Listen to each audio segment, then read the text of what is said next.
Alrighty. We're back on. Jatketaan Deathgatea. Katsotaan, kuka sieltä taas ilmaantuu. Voit Zufo-lurkilla taas jossain. Saas nähdä.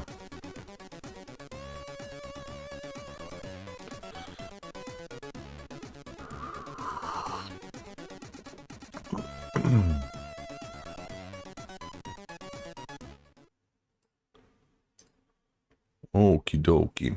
Let's start it up. Not that one.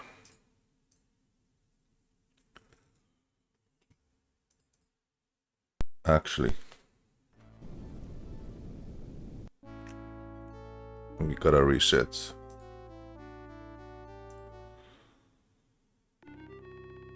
Just to be sure. Let's grab the CPU. It should reduce the lagging.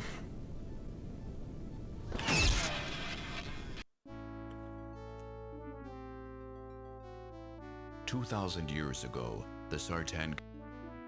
Sounds seem okay.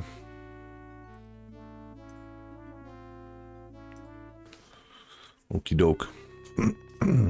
These caves are ancient, carved long ago by the dwarves that lived here.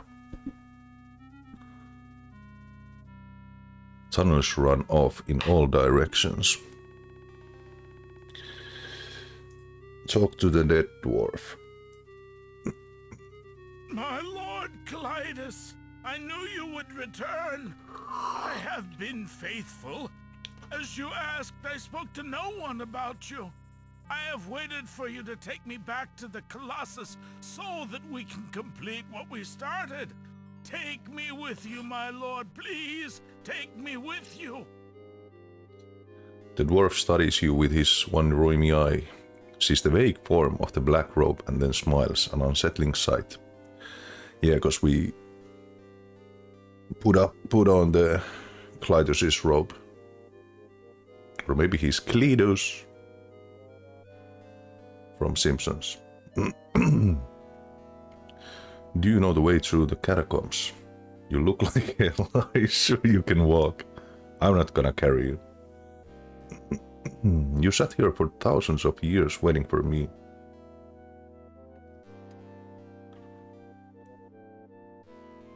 Of course, come with me now. We shall go there immediately. "Do you know the way through the catacombs?" Of course I do. A dwarf never forgets his way, especially through underground tunnels. I could find my way to the Colossus blindfolded.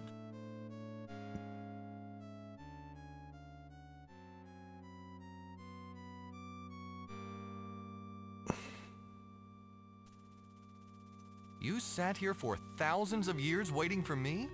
I've waited ever since you sent me here.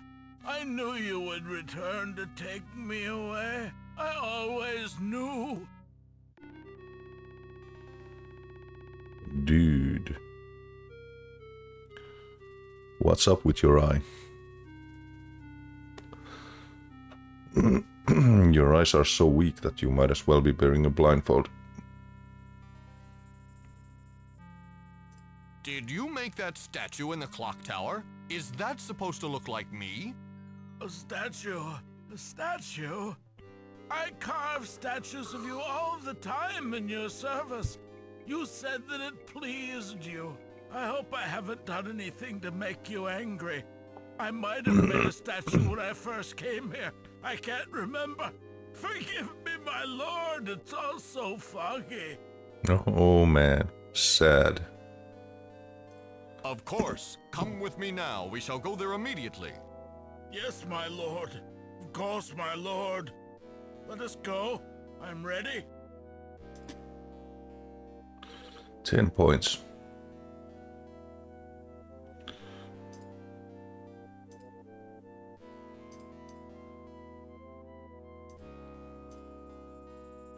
Let's go there.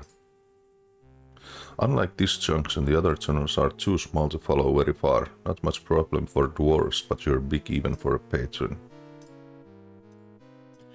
Okie doke, so we get back. Grab the snake and hold him fast. Don't let him go. And those are just babbling about.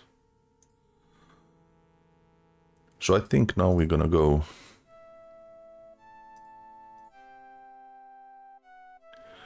And we're gonna go to Cletus Palace. We should have everything. So we're gonna.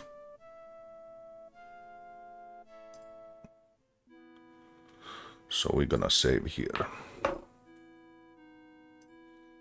2 catacombs.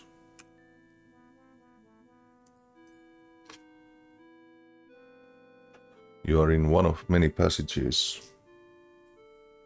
that run through the palace's foundation. The stairway leads up to the more populated areas. I thought you might be coming back here, and you might need me. The rest of my people are on their way to storm the palace. I came ahead to aid you. I hope you don't mind. I see you're climbing in the social circles. The Sergeant Prince. Okay, so we go here. Colossus, break the rune! Break the rune! My lord commands me! Hey, Chavan, 92. Hey, good morning, good morning. How's it going?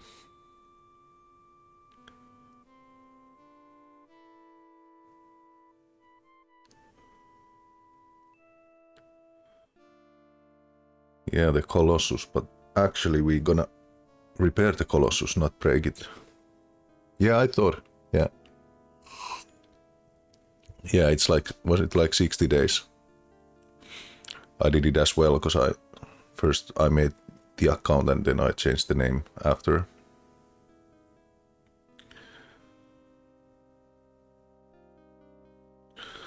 Night shift. So what do you do? Some like security stuff or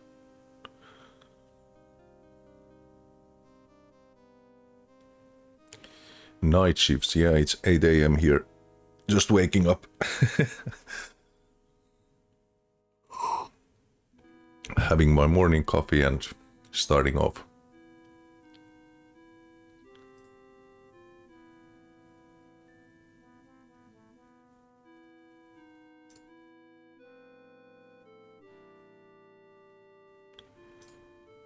Oh, hell.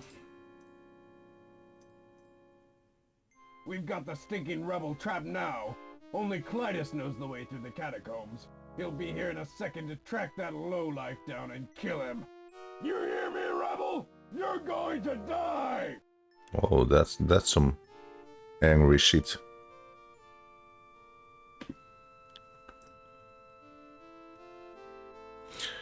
Emergency call center for an educational travel agency. Okay, cool. That sounds interesting. Might also be boring if nothing happens, but... And I guess that's a good thing if nothing happens. Usually. When it's quiet, it's good. I guess. Yeah, of course, but it's still like... It might get boring, but if you have a chance to watch streams and stuff like that, then it's, of course, yeah, it's cool. You can just spend the time. I know what we're gonna do. We are gonna... But I wonder if we're gonna... We might have only like few turns left before the guards come, so we need to figure this out, because we have the cloth. And the cloth has the dwarf scent, and we have the dog, so I think, because this was like the Sartan's hunting dog, he has a perfect nose.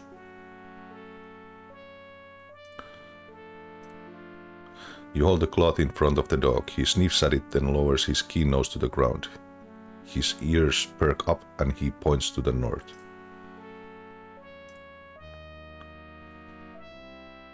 You're in a dimly lit chamber with an ancient catacombs. The dog sniffs a bit and then points to the north. You hear a commotion towards the beginning of the catacombs. Cletus is yelling at the guards to stay back and watch the entrance while he enters to take care of the problem. You assume this means you. Points to the north. Dog sniffs a bit and then points to the north. West.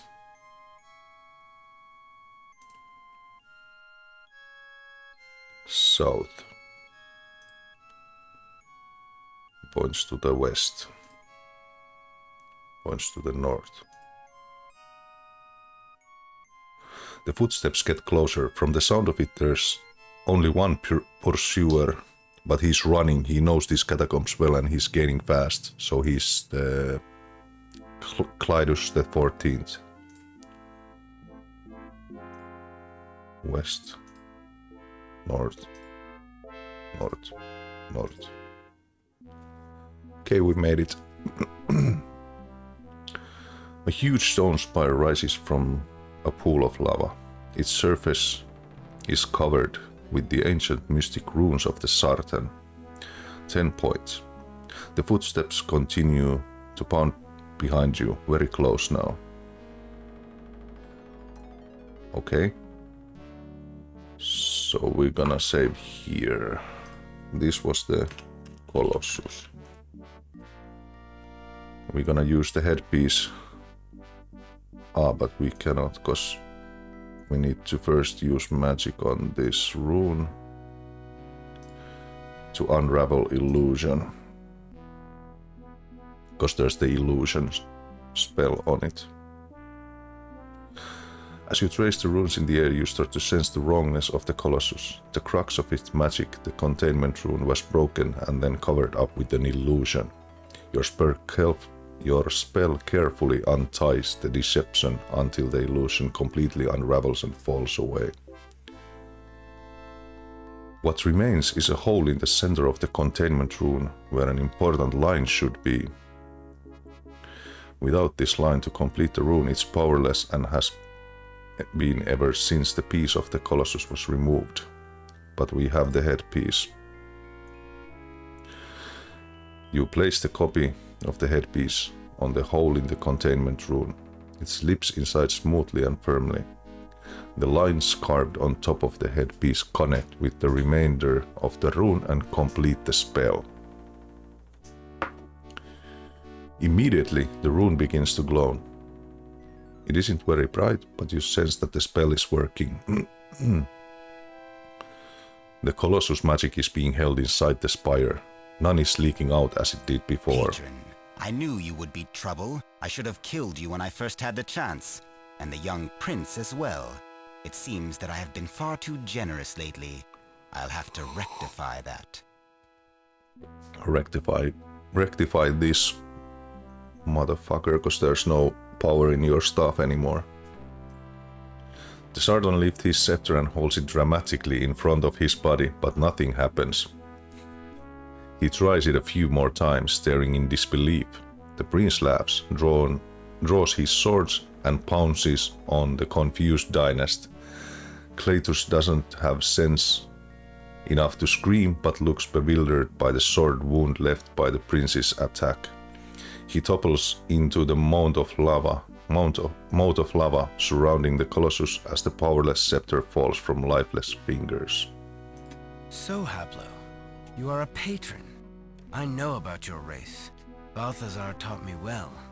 This should make us enemies, but you have helped me. You have helped my people. Perhaps you did this for your own reasons, but I owe you a debt of gratitude, and I still consider you my friend. Yeah, we can be friends. It's not about races. I thought that this was my most valued possession. Now I know that I value my subjects, my world, more. I want you to have it, to make certain that you do not forget us. If Abarak is to survive, we must be linked to the other worlds, and you are the only one that can do this. Yeah, damn right I am. Take the seal piece. Go back to your ship, through Death's Gate. Save this world, Haplo, my friend. We need you.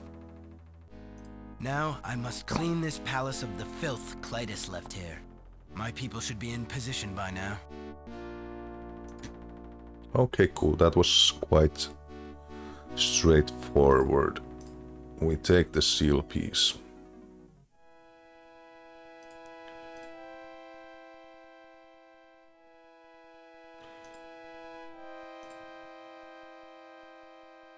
Entire world seal.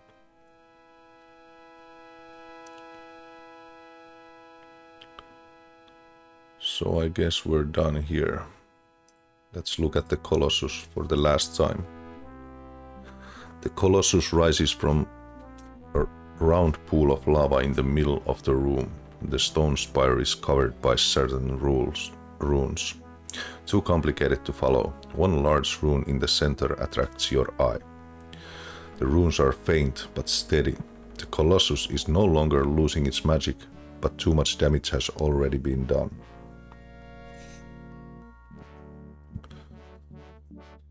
Too bad. You wander back through the catacombs to the entrance. You are in one of many passages that run through the palace's foundation. I wonder if we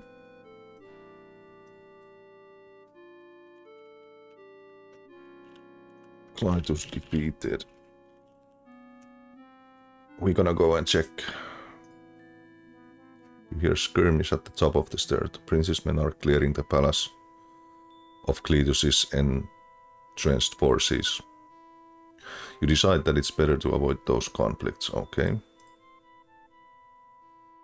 Dungeon, there's nothing here, so I guess we leave. Can we, what if we go? You decide to pass on walking in through the front door, especially since you are aware of the alternative route. Okay, so we're gonna use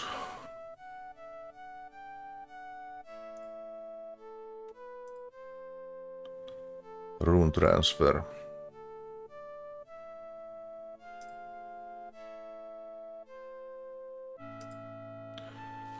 We have the full runes now.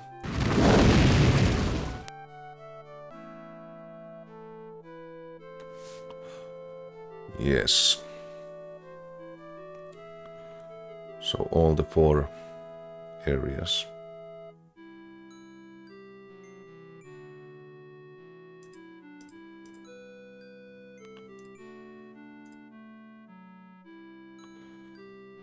World of Air.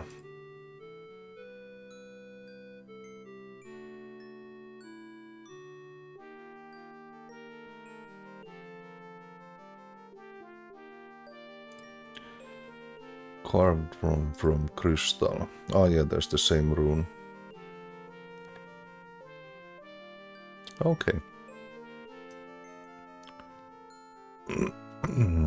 You take the dragon ship back through the Death Gate and return to the Nexus.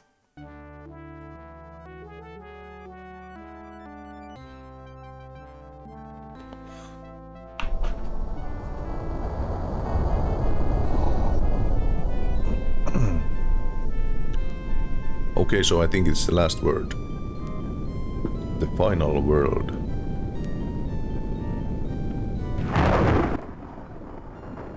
The volume is a tad high, I think.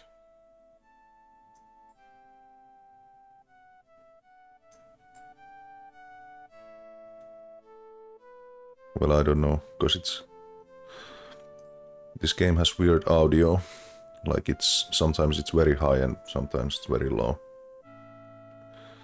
Okay, let's go talk with Xar. You produce the stone seal piece while recounting your macabre experiences on Abarak. Quite unexpectedly, instead of focusing on the large number of surviving Sartander, Xar asks you to elaborate on the art of necromancy. He even asks to see the spellbook that shows the spell. This is not going good. It appears that these Sartan have done our job for us. By using necromancy unchecked for thousands of years, they've decimated their own race. I'm sure it's fair to assume that there are only a few stragglers remaining in the other realms, like your Zifnab, if any are left alive at all. The survivors in Abarak don't sound strong enough to resist us. In fact, they are in the midst of a civil war. Once the world Midst is of a reformed, civil war. the resulting chaos will be perfect for our army to walk in and destroy both sides. Why you wanna destroy everything? You've done your job well. There's only one world left, and I hope what you will discover there will be no surprise. Many coffins filled with dead Sartan. If you haven't already, take the amulet that your prince was foolish enough to give you and transfer it to your steering stone.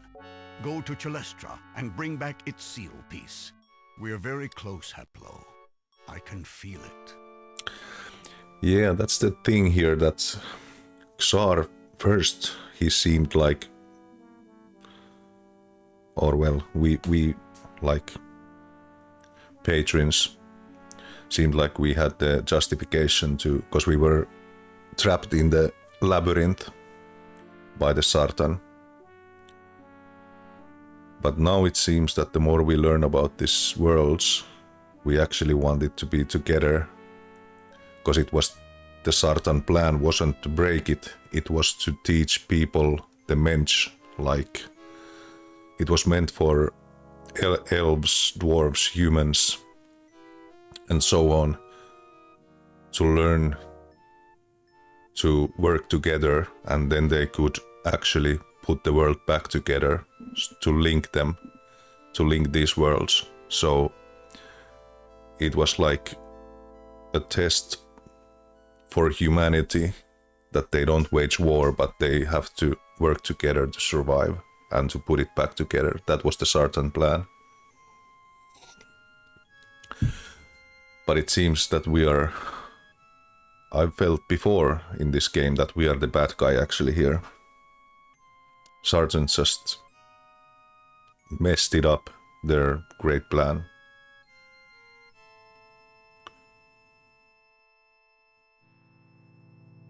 You said that it was necromancy unchecked that killed the Sartan.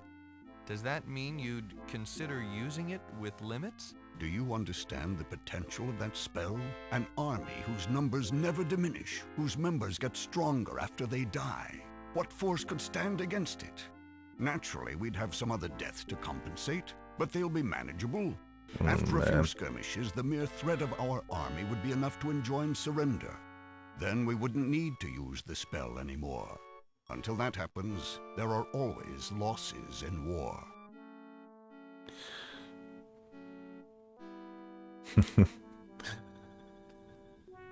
Yeah.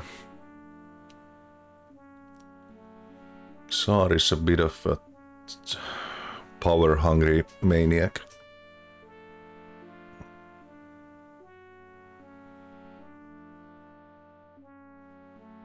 Have you learned anything new about the 6 Sartan devils that you were researching? It happens that I'm very close to finishing my research. I have linked 4 of the devils to the spells that they were responsible for, and the other 2 aren't long in coming. Unfortunately, one of those 2 created the Reformation spell, so I cannot stop now. That's the spell I really need. The ones I uncovered, the original Sundering, something called the Interconnection, etc., are useless to me. But as I said, I'm very close. Except that the interconnection is the most important spell which puts the world together. Prince Edmund placed his faith in me to save his world. That's why he gave me the amulet. This is from the race that consigned you to an eternity of torment, and he asks you for help. Are you seriously considering his plea? Look at his situation. Yep. His people squabble among themselves like mensch. Even now, they are in the throes of a civil war. Naturally, he wants you to help him. You represent the greatest threat his kind has ever known. He must not have realized what his amulet would mean to us, but it is our responsibility to take advantage of it. Makes me feel sad. You don't just represent yourself. You are the vanguard for our entire race. Don't let your emotions get in the way of your mission. I'd hate to have to cut it short. Look deep inside yourself. You'll find that you are a patron. You were whelped by the labyrinthine fires of hate. Hate for the accursed Sartan that put you there. I can trust you, Haplo, because you are a reflection of me. You are my son, as all patrons are my children. No, that's a bit thick. Who's my mom then? That's enough for right now. I'd like to talk to you later if you don't mind. Very well. I'll be here. Well, off we go then. You call on the power of the steering stone to take you through the Death Gate and into Celestra, world of water. A bit of manipulation, yeah. I mean, it's an interesting story.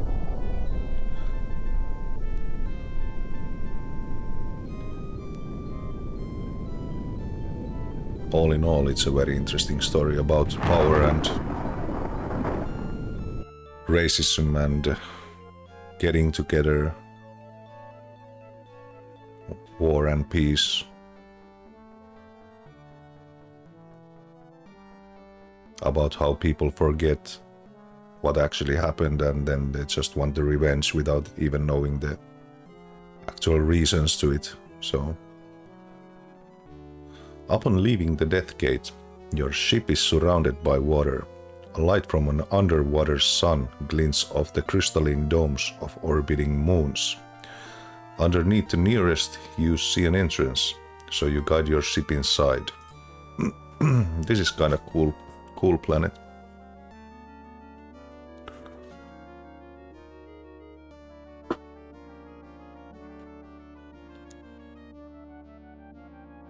Yeah, it's like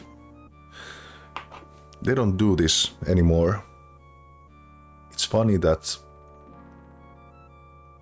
nowadays, with all the big discussion about like racism and everything, like sexual equalness and everything, which is good that there's the talk, but it's all censored, like in a way that in 80s and 90s, even though there was these problems, like big problems, but still it feels like it wasn't that big problem that it is now, and we should be better now.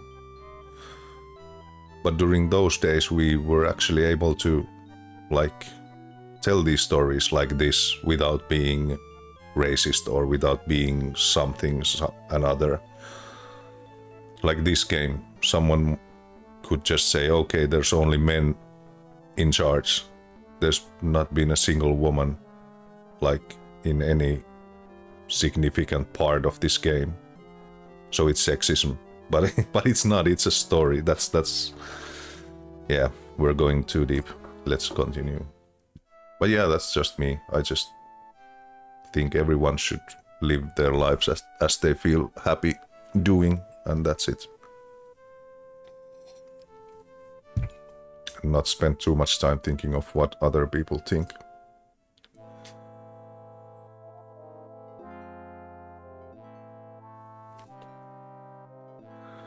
Your ship has landed on a beach which rises to a dark cave in a rock wall. A shimmering city lies to the west. You notice that the stone you're holding has started to glow a faint green. It also tingles a bit in your hand. Which stone? Oh, this one. I don't remember what Sifnap said about this stone. This was like the most powerful stone ever. I don't remember. Because it was like quite early game and it's been 4 months since I played that part.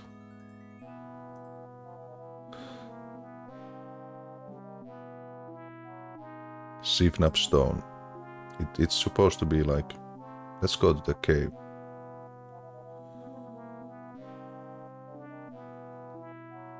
You walk towards the cave, but as you get closer, you begin to feel fear gnaw at your insides. You felt fear before in the labyrinth, but nothing like this. There's nothing around to inspire such terror, but every step you take towards the cave makes you want to claw your eyes out. Before you're halfway there, you've collapsed on the ground. Magic, you reason. It must be magic. That reminds me, we gotta save. Waterworld.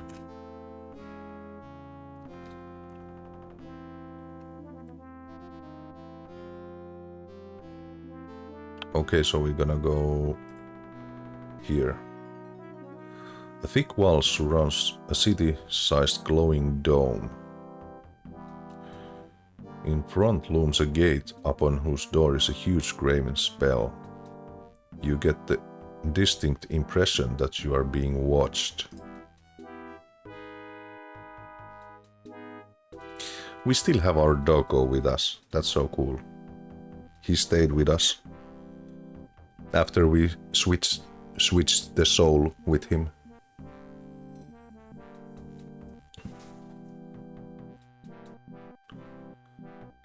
Interesting.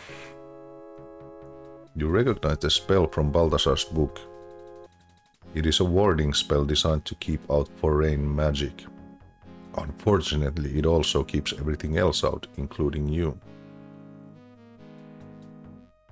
Warding spell, but could we...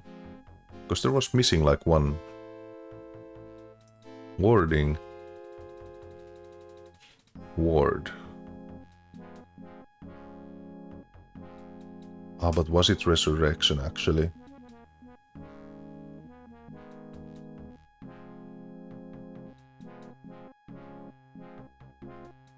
We have no spell we can use. What if we use this stone? No. Crush. Yeah, it doesn't work. Hey, what's this? Some rocks. Take. You pick up a rock, then another, until you're staggering under the weight of them all. Finally, your strength gives away, and all the rocks fall back into a pile, coincidentally resuming their original position and shaping a new pile identical to the old one.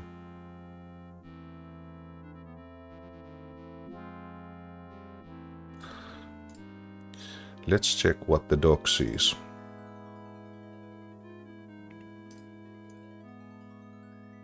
The ward was like this was missing from the ward, its possession.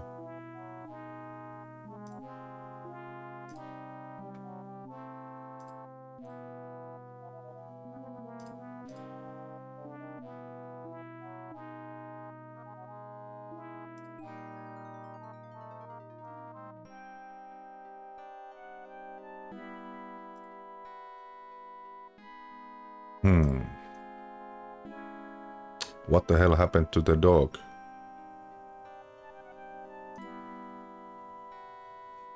Oh man.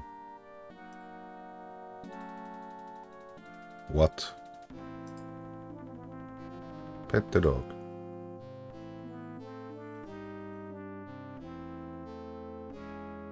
Weird.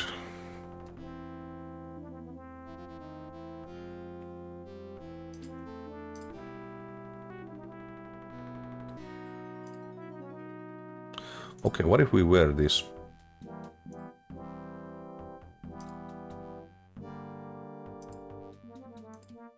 Okay.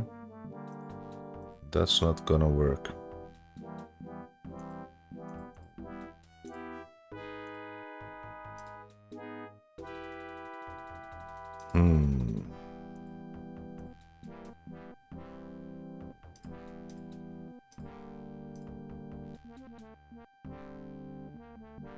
Warding spell.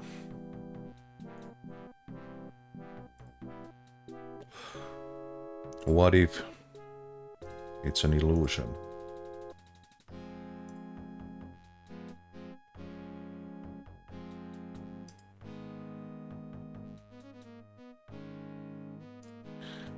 What about the city gate? The whole gate.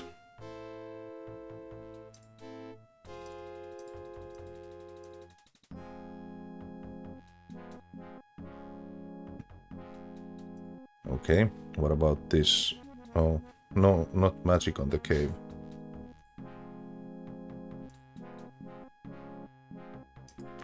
What if we ward ourselves? Oh yeah, this is the problem. It needs many magicians. Well, isn't this...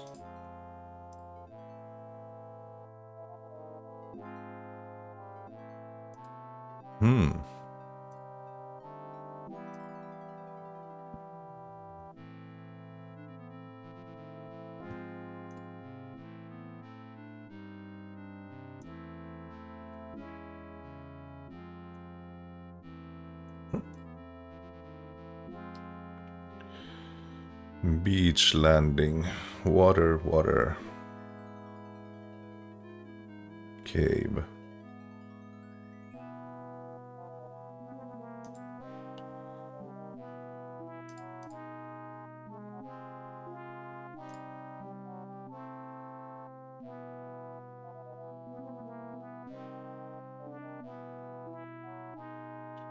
Why the dog is there now? I don't get it.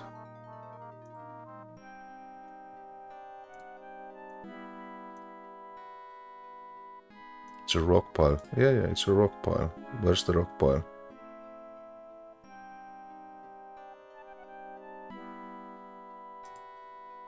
You carefully place Sibnap stone on top of the rock pile. As you set it down, the glow fades a bit.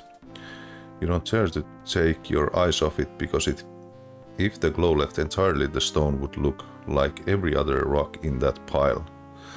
To keep from losing your favorite stone, you snatch it from the pile.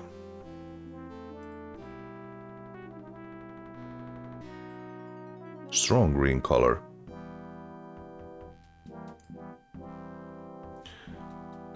It actually charts there. Okay, crush. No. Ah, okay, it changes.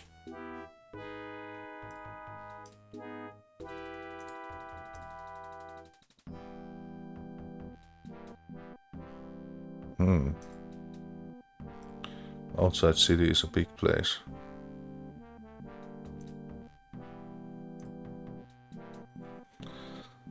Interesting.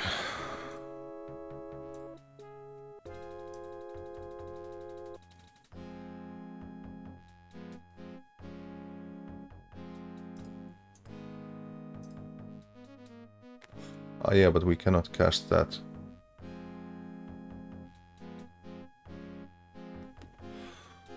I wonder what these rune bones do.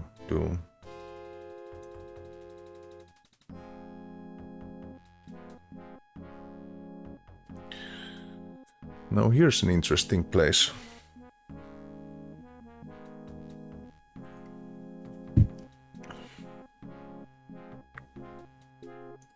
So it's faint glow. And we don't have any... Yeah, we don't know any other places to travel here.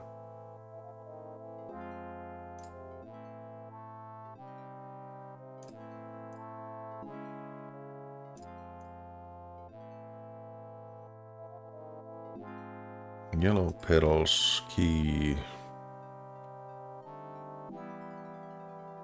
We are wearing the pendant.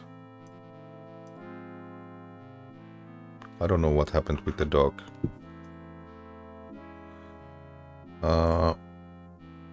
Anyway. I am, but what spell do I cast on him? Because I can cast possession, so I can become a dog.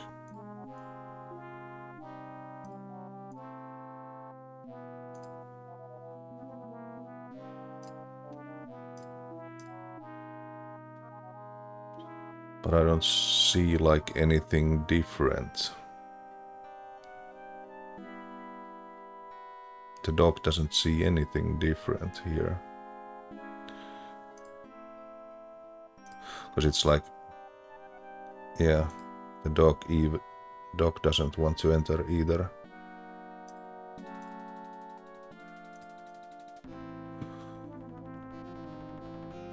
The doggo is glitched.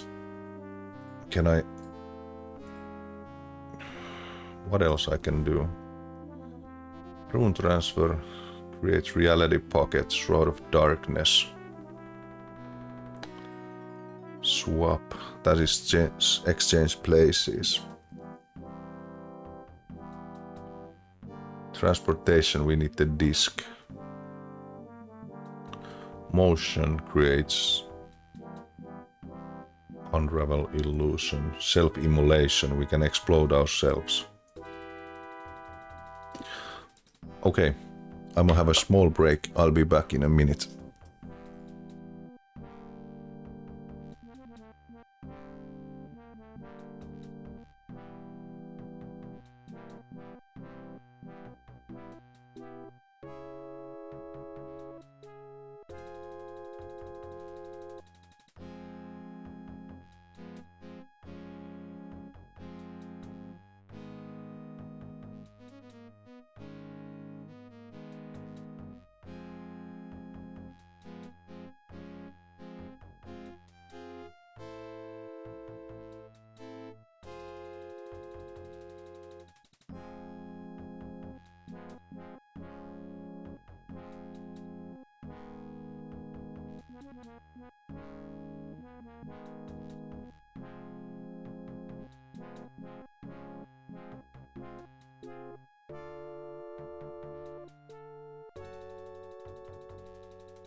Okie doke.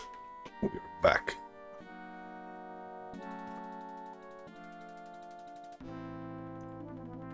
Yeah, I was just thinking, I went to the toilet and I was thinking if I... Can I get the glitch out if I possess the dog here? And then if I touch... Or is it now per... Yeah, now it went away because that was just some glitch, I think. Rock pile.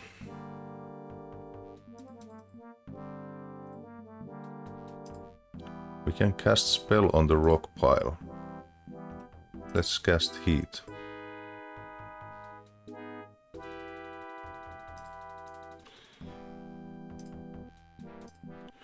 What we could cast here?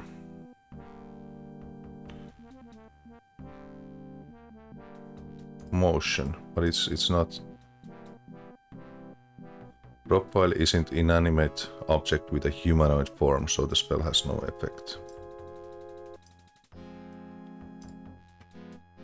Cold. Cooling the rocks down.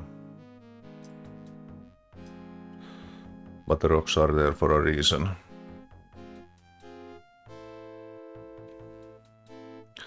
Reality pocket, we need a painting or picture.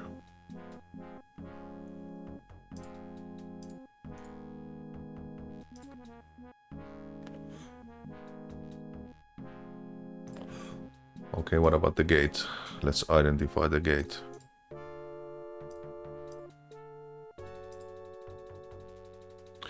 Ward spell is graven. It maintains a magic shield around the city which prohibits foreign magic.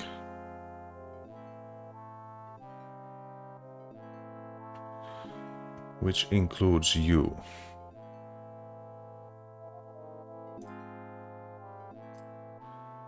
What if we heat this up? Oh, hot, hot, hot. No. What if we identify this stone?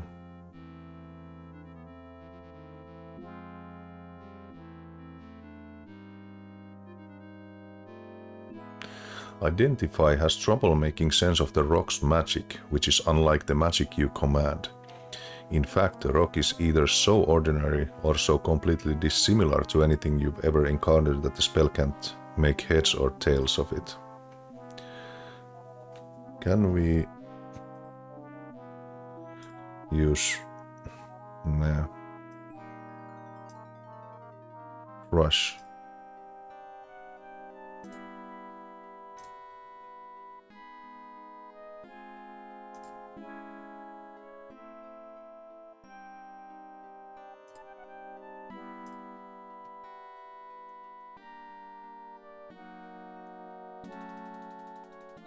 If there just was a way to crush it.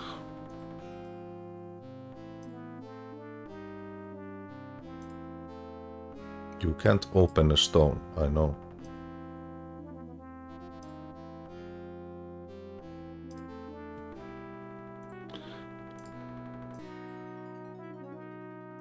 Let's save this and use magic on the spell. Magic on the dome.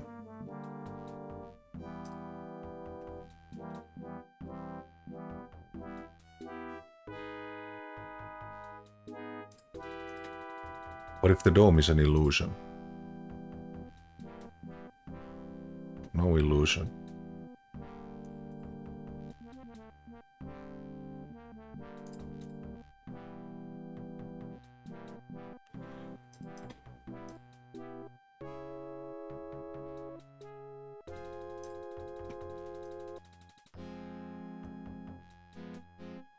Electric Singer. Remove. What if we...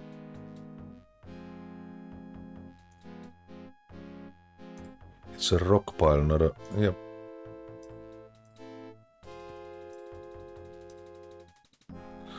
Yeah, it's a rock pile.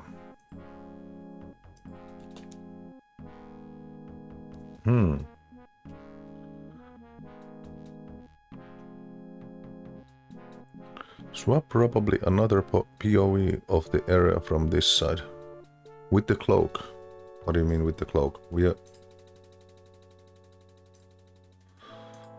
the cloak. Can we... No, we cannot put the robe.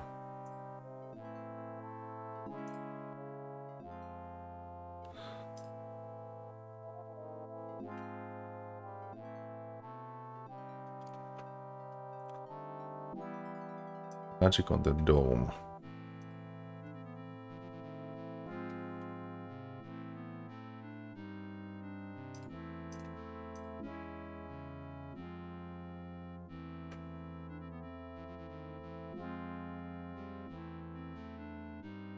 Oh, actually now I...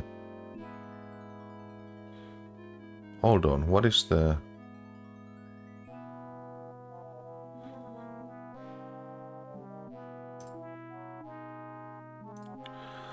Can we use this spell rune transfer?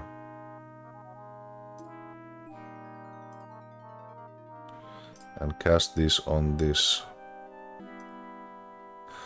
Because there was missing the one with alter. We alter the symbol. You transfer the symbol from the rune bone onto the city gate. Immediately the rune appears at the end of the spell, modifying it from a powerful ward into possession spell.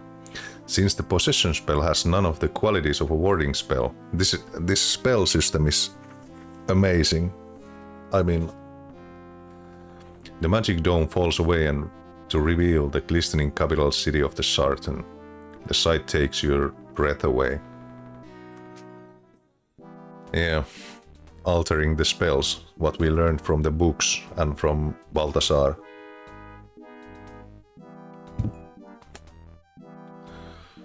That's why we have these. You find it very hard to regain your lost breath as you are struck by a wave of terror.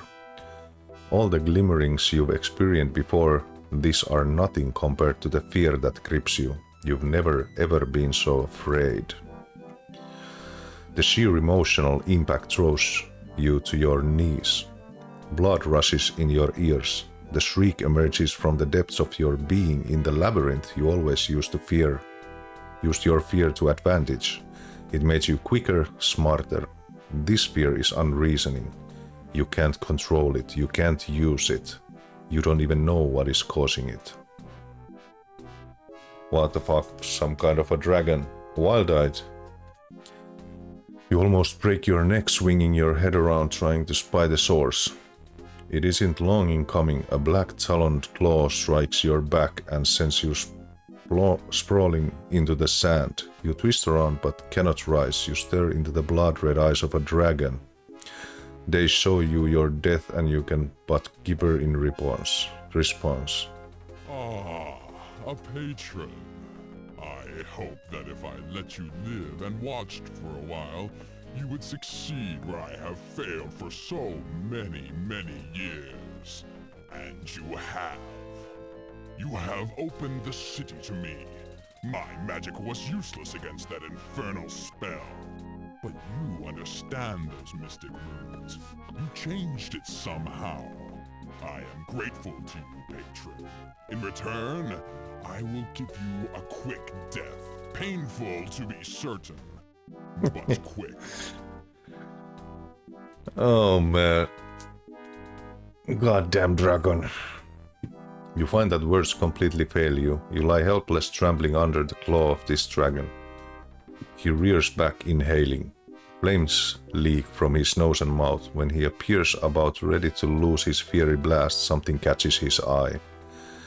Immediately, he curtails his attack to stare at the brightly glowing stone that Sifnap gave you. What is this? This wasn't made by that puny rune magic that you use. How did you come by it? Ah yes, but Sifnap had his own pet dragon. He's the tough guy.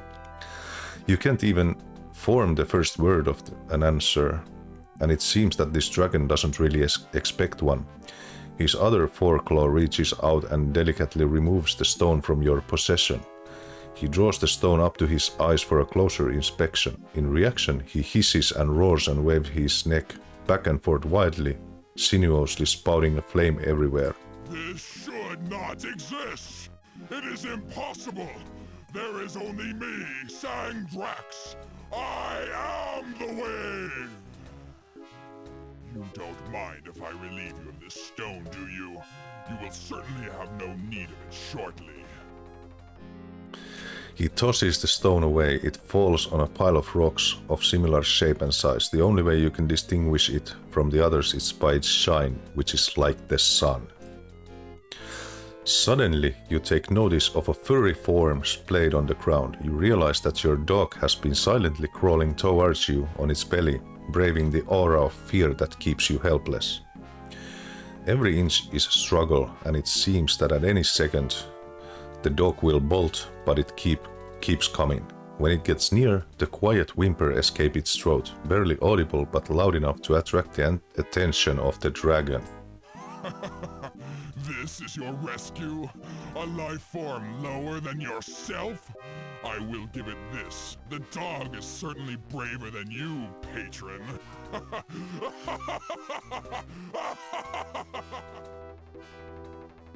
Well, what an asshole. The dragon rears back and fills the cavern with laughter. This gives the dog just enough time to crawl within reach. It looks at you plaintively. even puts its muzzle into your outstretched hand. Yeah, we need to cast the... Perhaps the dog is wishing you a fond farewell. It knows what is about to happen.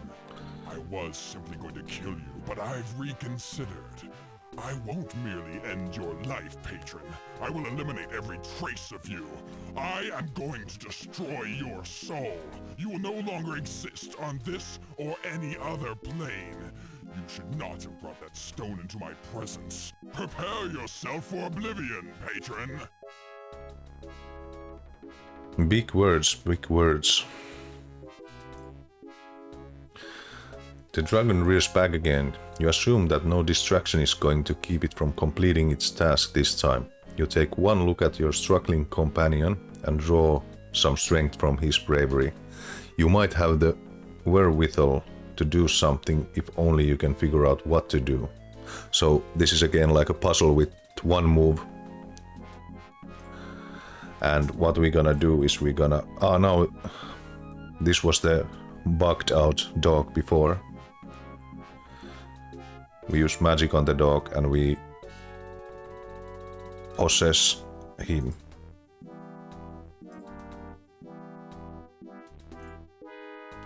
Your soul flies into the dog's body just as Sandrak lets loose the blast of fire. The dog's reflexes leap you away, keeping you from harm. This doesn't save your body though. The flaming column burns a hole clear to its chest. You can actually see the glowing rock floor below.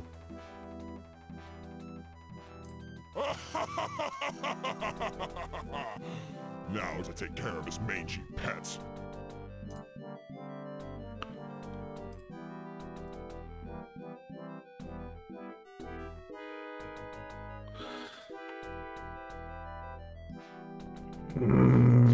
We gotta figure this out. This is like one click death, so. Okay, so we... And this was the... Yeah, this is the rune. Rune transfer.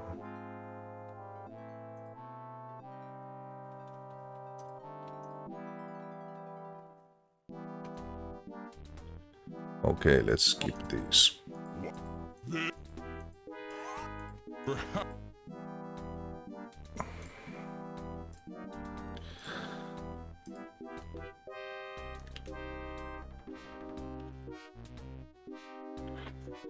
Goddamn dragon. What is he drooling?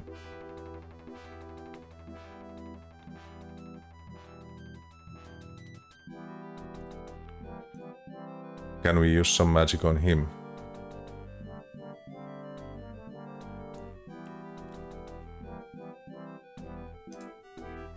Let's go.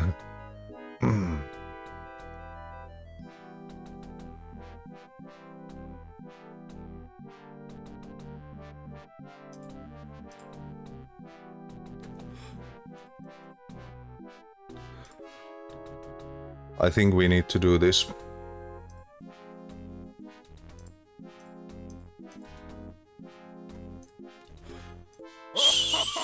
So our body died 25 points. It's in the rock pile, the goddamn stone.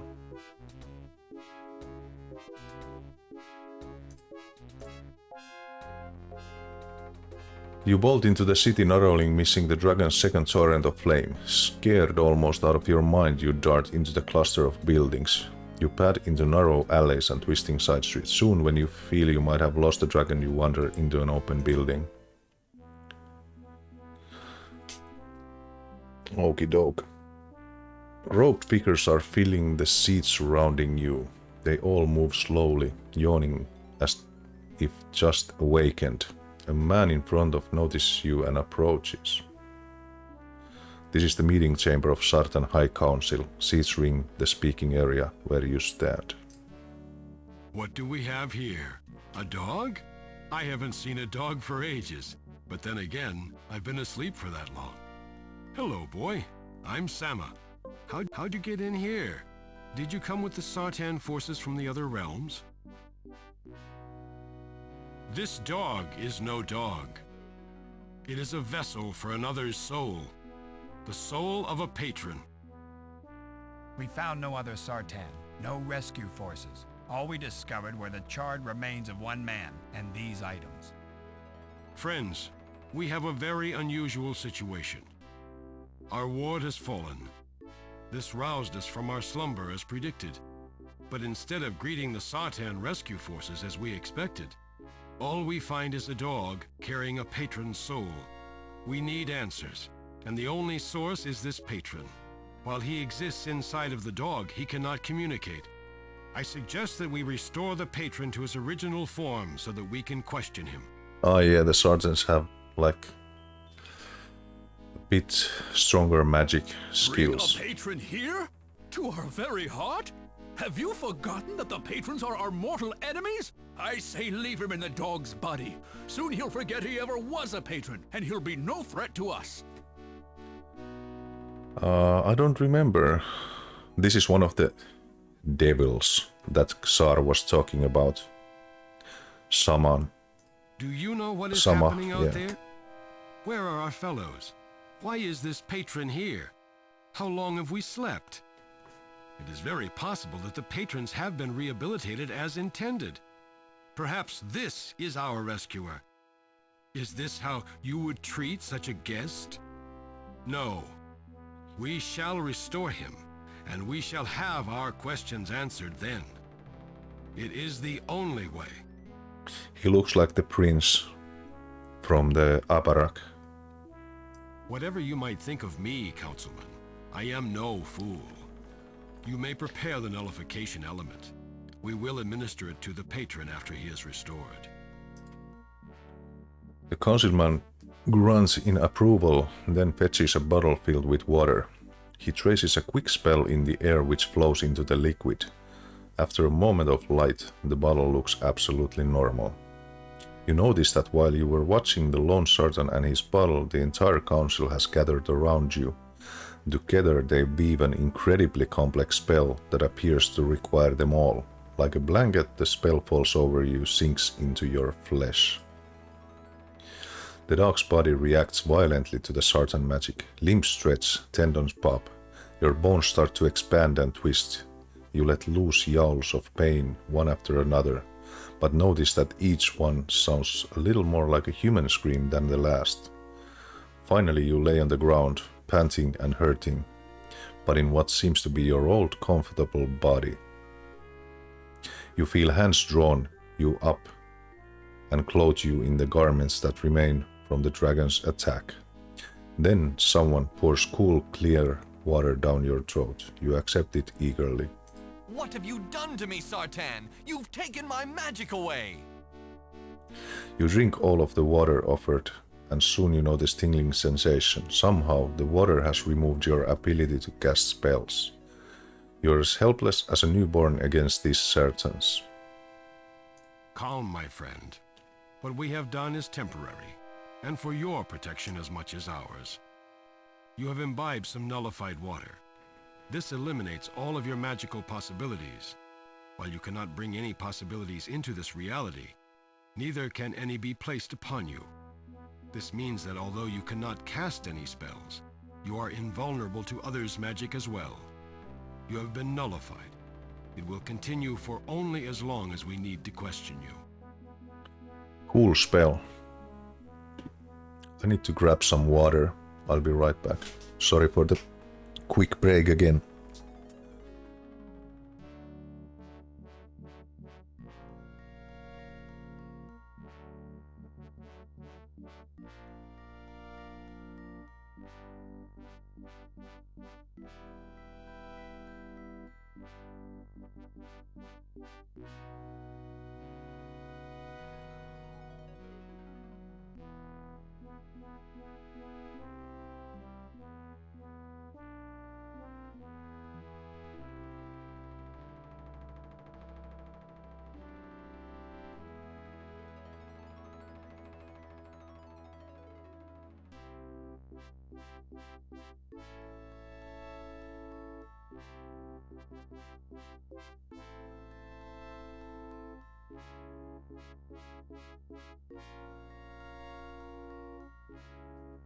All right.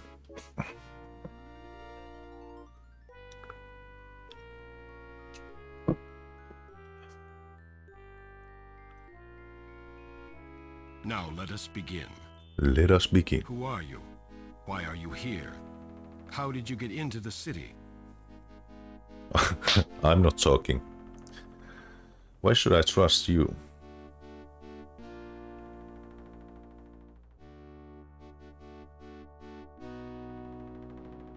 You can't handle the truth. Aren't you the same Sama who originally sundered the world, who banished my people into labyrinth? Aren't you the same Sama who originally sundered the world, who banished my people into the labyrinth? Yes, I am that.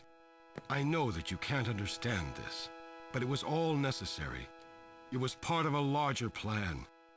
I'll explain everything after you tell me what you know.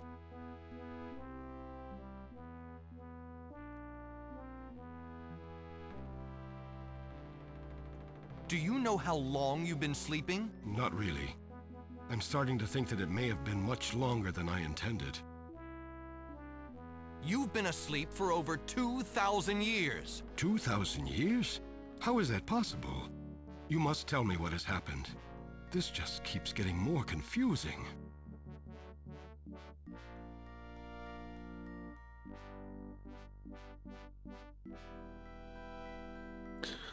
But that's not entirely true. This is also because of some individual that actually did harm in those areas.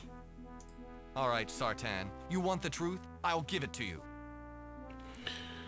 You launch into tirade, personally blaming Sama for leaving the labyrinth masterless, turning it into a slaughterhouse that thirsted for your people's death. You recount the thousands of years of struggle and bloodshed, which even now plagues your race. You describe your lord's unprecedented escape and tell how he selflessly and safely led others, including yourself, out of the labyrinth. You state that this thirst of revenge against Sardan is unequaled. If you kill me, others will follow. Even now, our army outnumbers that of the surviving Sartan. I've seen your forces. I know where they are, and I know that my lord will destroy them effortlessly. You can't win. This is not the way I want this to go.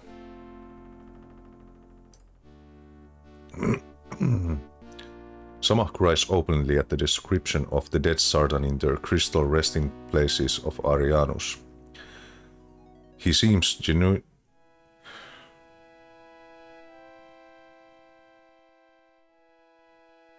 confused by the antics of Zifnap on Prion. Yeah, Zifnap, cause yeah. He recoils on learning of the practice of necromancy on Abarak, and he listens closely to the account of your battle with the Sangdrax and of your escape. I have much to say about what you have told me. Your people, you have been wronged. I wish I could change what has happened, but I cannot. It seems that we took on far too much.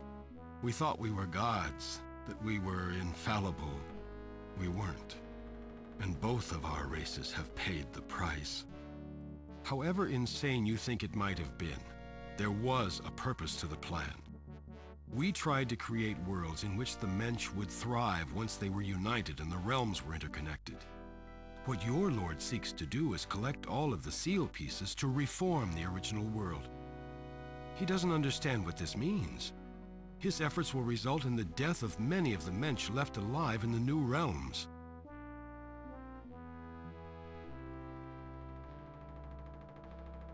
Perhaps he does understand. By decimating the opposing force even before the war is joined, he ensures his success.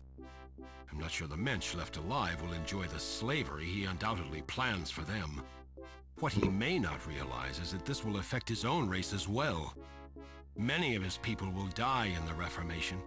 Do you think he would risk that? You consider, you know, your lord's ambition. From his research, he probably already knows how the Reformation will affect the Mensch, and you suspect that he may be willing to sacrifice his own people to further the cause of the conquest. You understand that he views you individually as expendable. But just how far does his view of expendability extend? He has claimed in the past that there are always casualties in war. You may be right, Sama. I'm not sure about your plan, but perhaps the Reformation isn't the correct path. I'll return to my lord and discuss it. For now, I'll leave your seal piece here. I'm very glad that you see things this way. I hope that we can begin a new era of peace together. Go back to your lord. Tell him that I will gladly speak with him. But I have one important question before you go. What exactly happened to Sandrax after you escaped from him?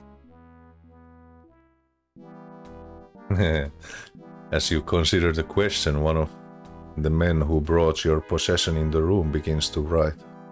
He tears off his robe and metamorphoses into a gigantic shape of Sandrax. The Sartan dive for safety behind the benches. Only Sama and yourself remain standing in the open. Sandrax ignores the assembly, glides over to the seal piece up on the wall and grabs it between two talons.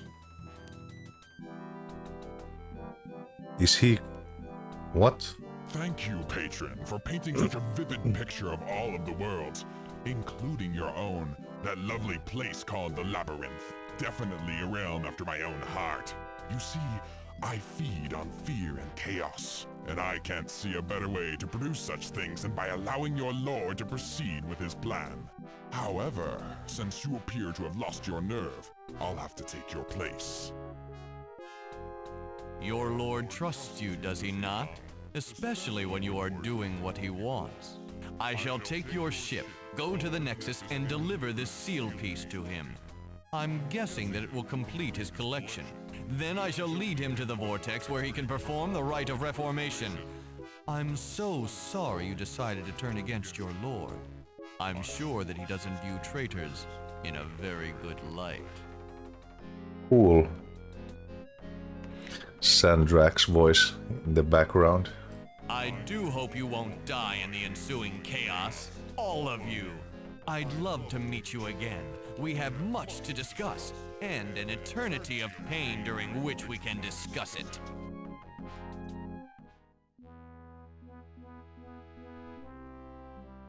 Goddamn dragon.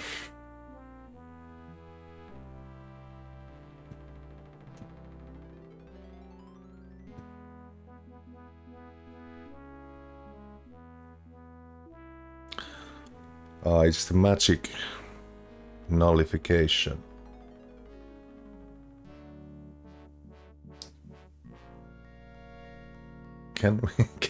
Could we talk a little about the other worlds at this time? Can't you stop Sandrax? No, I'm afraid not. His magic is too powerful for us to oppose. When we first arrived here, we built this city and placed the Mensch inside the other sea moons. Stone-enclosed islands much like this one. Shortly thereafter, Sandrax appeared.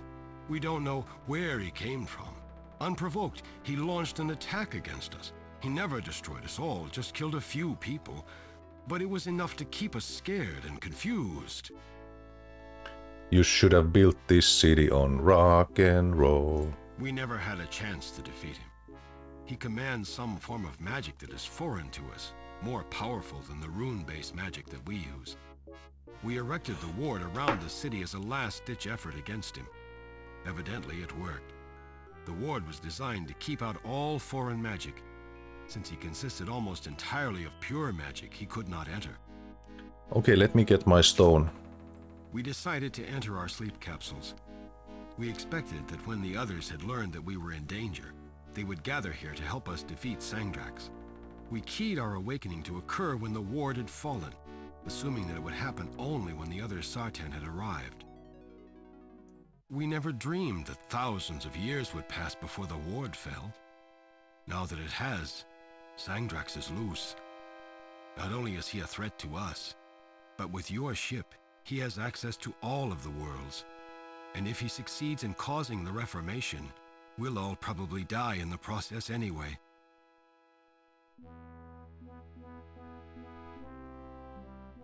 Yeah, the stone. Why wasn't I affected by the dragon's aura of fear? It sure had me in its grasp last time I encountered it. That's because you had been nullified. Remember, nullifying water eliminates your vulnerability to magic, as well as your ability to cast spells. Sangdrax's aura of fear didn't affect you because no magic could affect you. You know, Zifnab gave me a stone to use against some ultimate evil. Do you think this might prove effective against Sangdrax? I don't know. Tell me about it. It sounds like this might be some other kind of magic. Perhaps made from the same source that created Sangdrax himself. It may be that Sangdrax is vulnerable to it. Where is it? I didn't see it along with your possessions. Oh, well, I hid it for safekeeping. Never can be too careful, you know. I hope you didn't hide it on your ship. Now that Sangdrax has taken it, I'd get it back as soon as possible. By the way he reacted to it, it sounds like that stone is our only hope to defeat Sangdrax.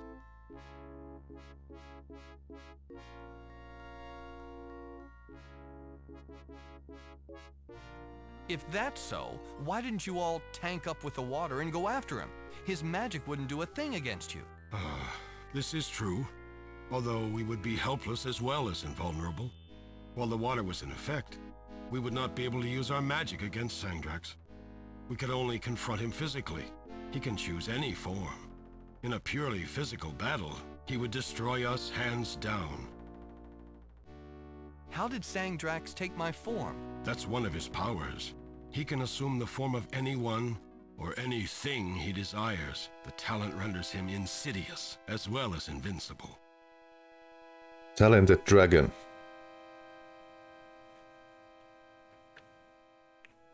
Do you have another ship that I can use to pursue him? Yes, certainly.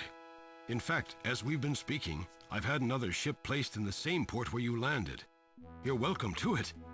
There is, however, one problem.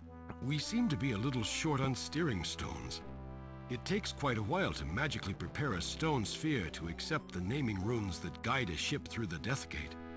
The only such stone we have is the ceremonial globe in this very chamber, and you can't use that. Why can I use that? Don't you think saving the worlds is worth sacrificing your precious ceremonial globe? Not at all. You see, the globe was placed in this room before the building's construction was complete. It's too large to fit through any of the exits. It's also far too heavy to move any distance by hand. You're welcome to it if you can find a way to transport it. But then, it doesn't have any of the naming runes on it anyway. I don't think that the globe is the solution to this problem. Where is Sangdrax leading, my lord? The Vortex? Yes. The Vortex is the one place that the Reformation ritual can be enacted. It is where we originally sundered the world. It's also the only place where the interconnection can begin. Where is the Vortex? The only place from which the Vortex can be entered is in the Labyrinth. We reasoned that this would be the safest place to hide the portal. It may be that your lord will balk at traveling the length of the Labyrinth again the wrong way, but Sangdrax can be very persuasive. He will convince him, one way or another. Hello there, Just Jack. How's it going? We are making some decent progress here.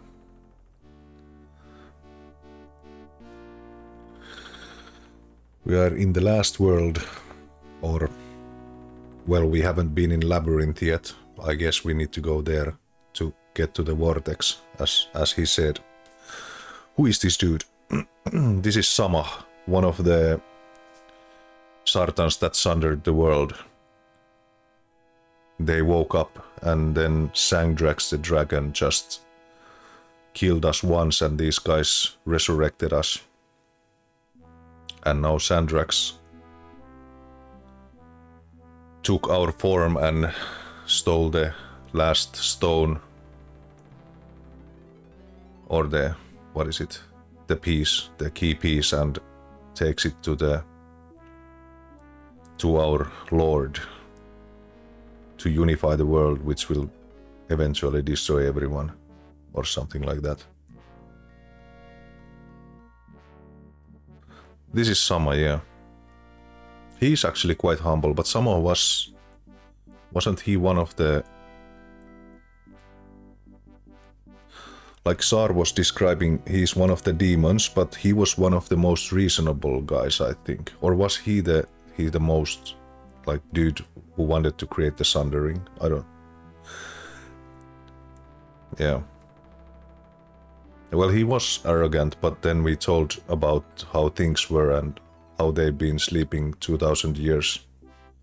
He understood what wrong he had done. What exactly is the interconnection? We designed the realms to work together. Each had specific functions to perform in the overall plan. The interconnection was to tie all of the worlds together. Abarak would produce raw materials. Arianas would take those materials and refine them to produce manufactured goods.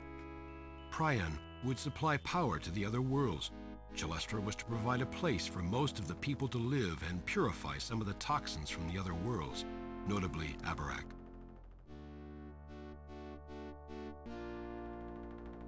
But yeah, of course, artistic freedom, and based on the books, I think the realms it works okay here. To survive on their own for an extended time, and yet that's exactly what they've had to do. It's not too late, though. From what you've told me, Abarak is dying. The interconnection is the only thing that can save it. It's the only alternative to Reformation. How do you start the interconnection? Much like the Reformation, it requires all 5 of the seal pieces. In the center of the vortex is a floating island. It has 4 spires.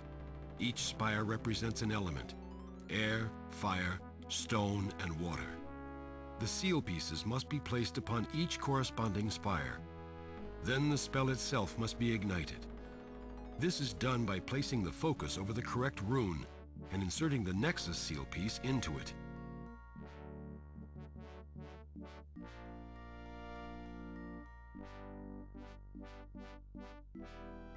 Spires focus. Spires? Focus? What are you talking about? Well, you did ask. The floor of the island is laid out with many interconnecting runes. Each rune can be used to ignite a distinct spell. Depending on the rune you choose, the function of the spell will be different. The Reformation requires that the spell be ignited from one particular rune. The interconnection, another. I think it's just here they're trying to have him give me information, but in the books he would have been like, who are you to ask me these questions? Yeah, but it was like Aplo, our guy, was like attacking him and telling all the plans and everything these guys have done wrong. Like, we actually gave him gave him some reasons to step back a bit.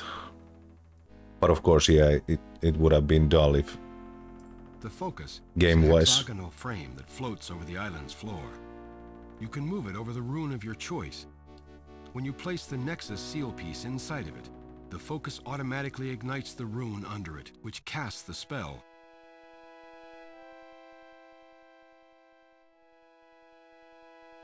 Oh shit, should I somehow remember all this?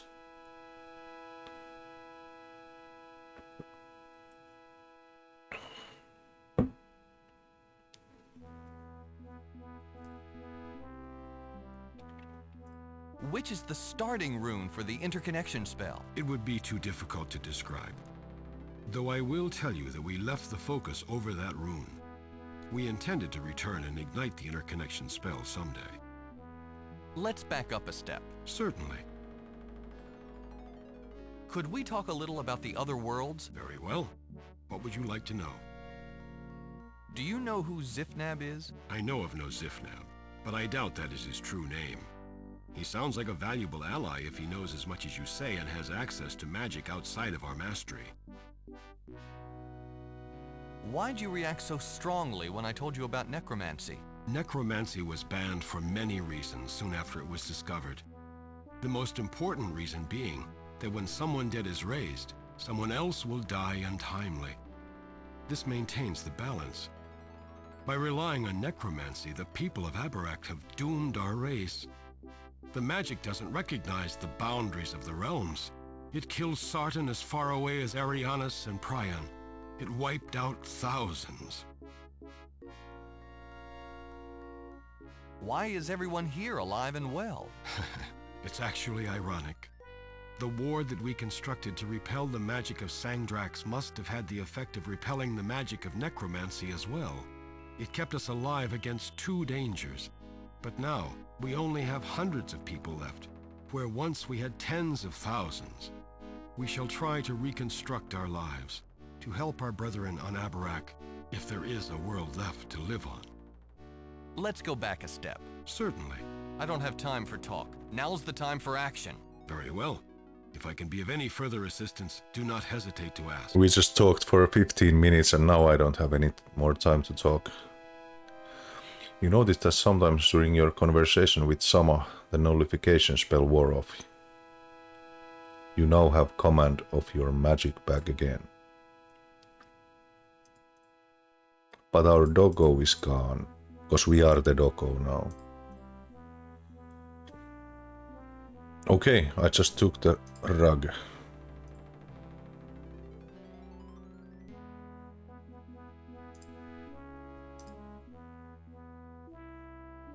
Stand.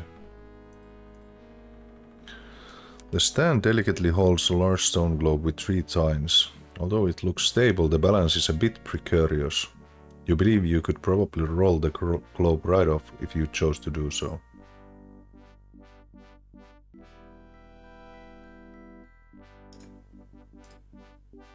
Push. You get behind the globe and push against it with all your might. The stone sphere creaks, then rolls off its stand, bounces down the steps and ends up on the stone floor. There it slows to a stop. Impatient, the councilman regards your antics with obvious annoyance. Can we... No.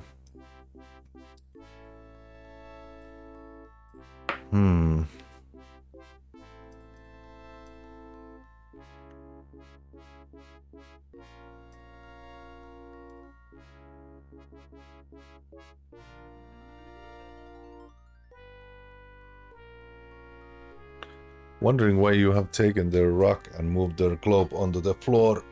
Oh shit, should I have...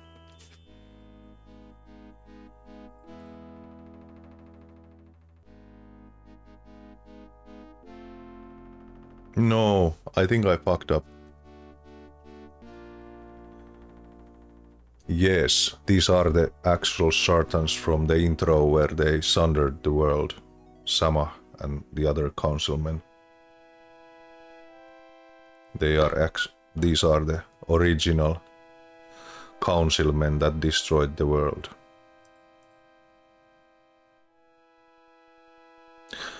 Cause now I just push. Okay, so I know what we need to do. God damn, I'm clever. Now we're gonna push this. And now we're gonna open a portal because there's a picture. Reality pocket. You trace familiar spell into when it takes effect, as if the picture in the carpet comes into focus, taking a new dimension. The scene, single tree in a clear lush clearing, it's real. The globe sitting on top of the carpet simply drops onto the scene. It rolls until it hits the tree there, then stops. And now we take the rug. Ta-da! That's the way we roll the stone out. And we gotta...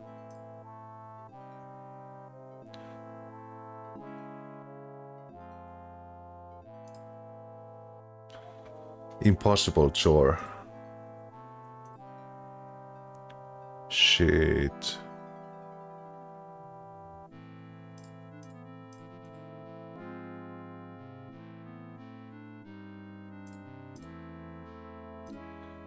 We need the rock. How do we get it?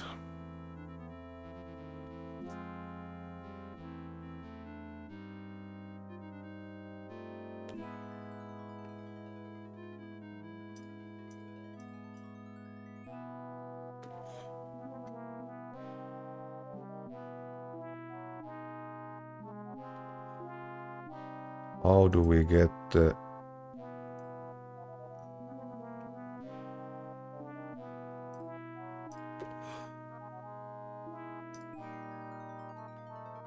Then another, then another.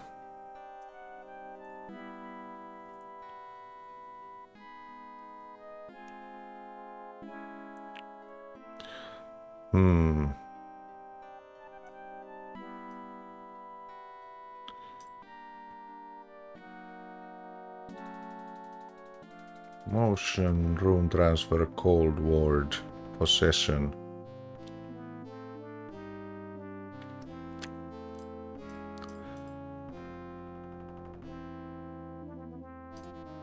Okay, can we go here? No.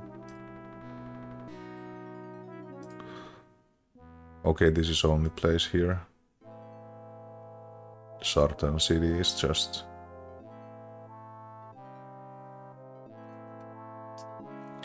rock pile.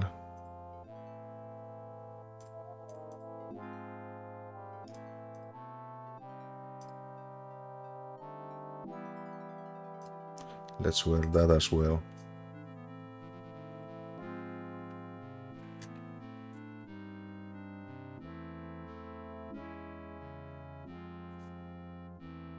But there was no way to pick it up.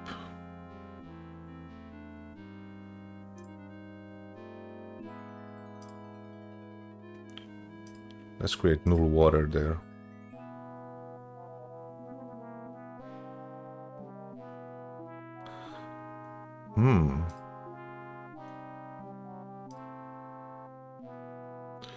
The bottle is all ready. So what if we clear...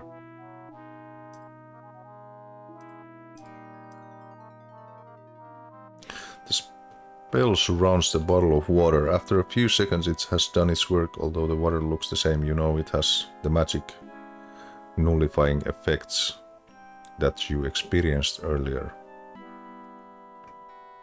Okay, so...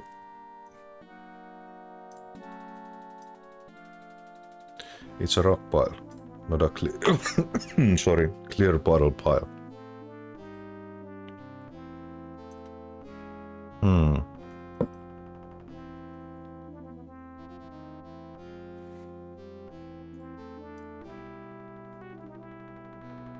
I don't know. Well.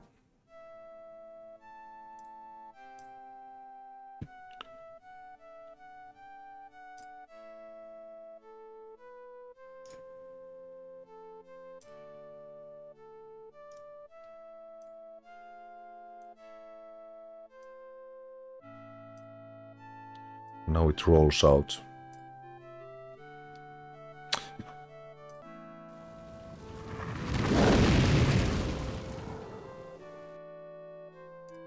Let's enter the rug.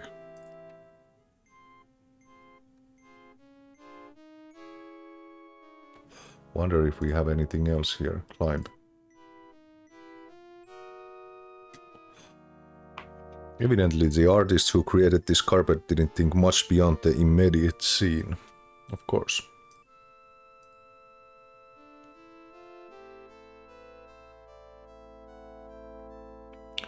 In fact, as soon as the globe is partway through it, gravity on the far side grabs the sphere from your hands. The globe disappears.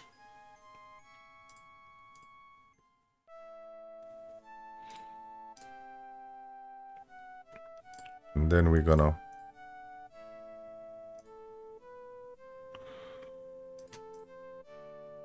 rune transfer.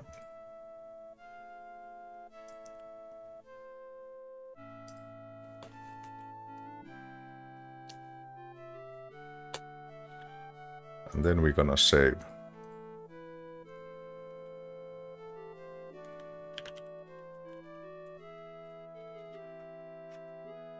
Do we have anything else? No, we don't.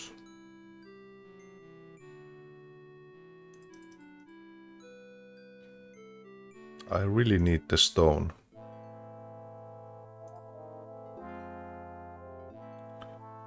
How do I get the stone?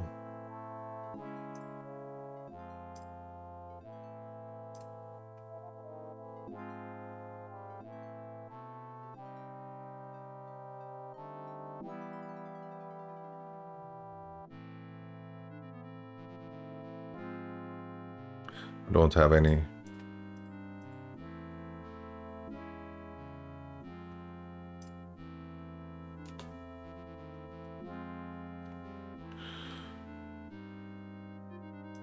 Okay, let's go check it out. Yeah. You can't go back to Nexus without the Sifnap stone. So if we drink this...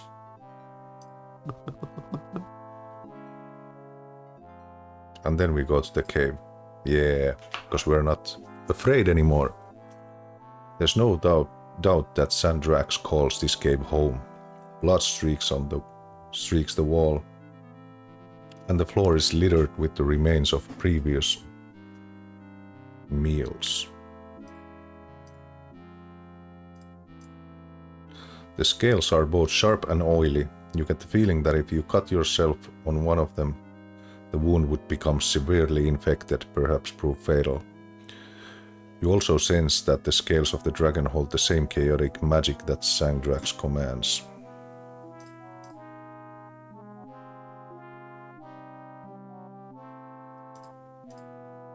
Sharp stones.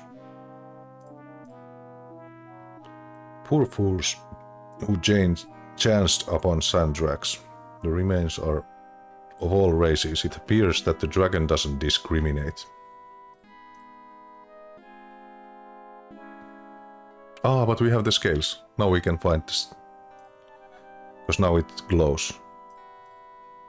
You stare at the dragon scales in your hand. Their magic suddenly becomes active. Fear drives through your brain like a red-hot nails. With the source of the fear magic so close, it's more than your sanity can withstand. You spend the rest of your life... you spend the rest of your life gibbering unintelligibly and not playing adventure games. What hell? Because we need more of the drink. I didn't know it's so fast effect. So we take these.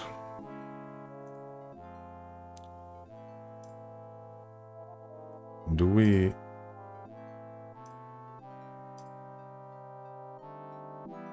Okay. Filled with clear. Okay, so...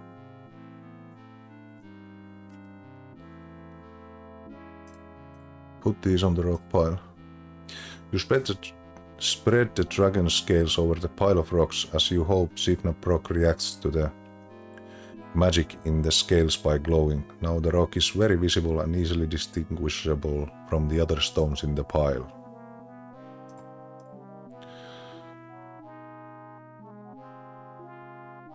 Okay, so it was one use only. Scales.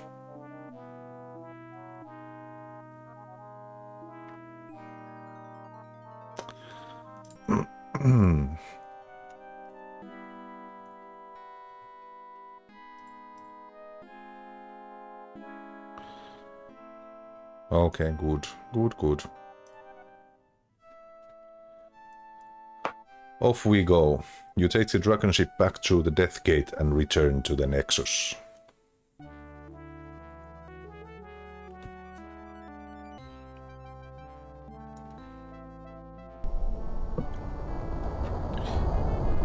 Interested to see how long this goes still, because the labyrinth is still there.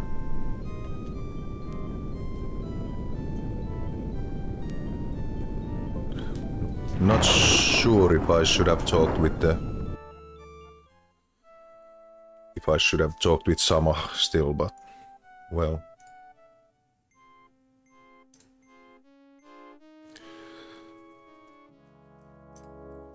Take the history book. Yo, Real Silva. Thank you for the follow. Thank you so much. Appreciate it.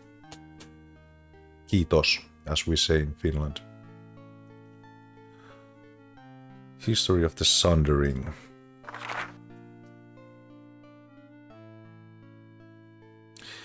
Eons ago, the vortex was discovered.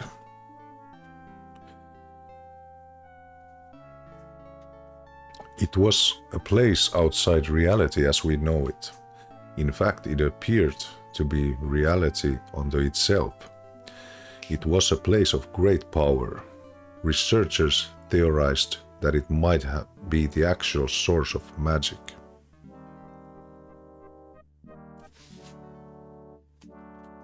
Thanks, how you doing, Real Silva? It remains a place of mystery. As much as is known about it, much more escapes us. It was the perfect place to actualize the plan. In order to defeat the enemy and create the new worlds that Sama visualized, we had to sunder the world into 5 realms: air, fire, stone, water, and the labyrinth. 4 to give to the mensch and 1 to imprison the patrons. Not only would we be removed from the earth while this happened, we would be able to draw upon the perfect magic of the vortex to make it happen. I'm really warm right now, but good. It's funny, I was just watching someone play this last night. Surprised to see it again, seems like a rare game. Oh, cool. Cool. I was actually streaming this yesterday, a little bit.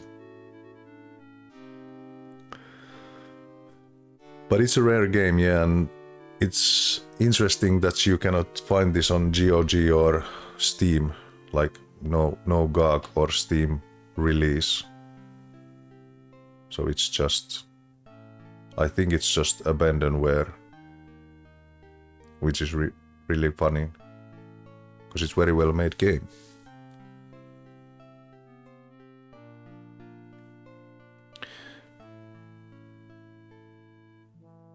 We needed an instrument to focus the magic of the vortex, so we created an island of stone that floated over its very heart.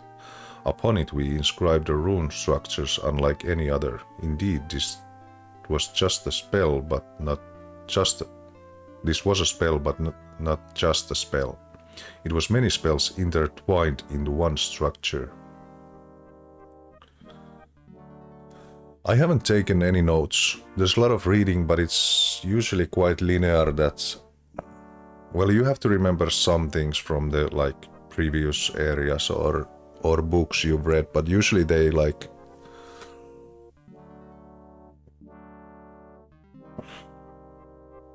give kinda easy clues in these. There's a lot of text because this is based on the books, so there's a lot of reading in this.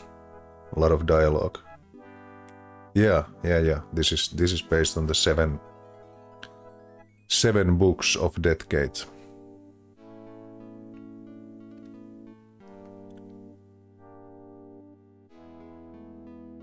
But yeah, it's not so crucial. But when you read this, you get the basic ideas of stuff, how stuff works, and you get the ideas like what you're supposed to do pretty much. Every spell has a starting rune. When a wizard traces a spell, the magic flows from the starting rune into the other runes. Upon completion, the spell is defined and it is cast. This rune structure is different. It combines many different possible starting runes. When magic is introduced upon one of these runes, the spell is defined and cast. There is a compelling reason for this. Along with being used to sunder the world, the island was designed to serve additional functions. Shortly after the sundering, the same rune structure created the conduit between the worlds. It is currently used to transport people and cargo from realm to realm. Using the Deathgate, we were able to populate the realms with mensch we had selected, and that was required was fleet of ships outfitted with the steering stones containing the naming rune of the target realms. The Deathgate has a grander purpose though. When the mensch have settled and we have reawakened, the rune structure will be used again to interconnect the worlds. Power and materials will freely flow from realm to realm depending on need, After this interconnection, various spells can regulate and modify the system. We have included all of these in the rune structure. We have also included the failsafe spell. Should something go drastically wrong with the Sundering, the spell exists to reform the single world from 5 realms. We don't anticipate actually using this spell, but it exists just in case. That is the problem, the failsafe that our boss is gonna use to reform the world from the pieces.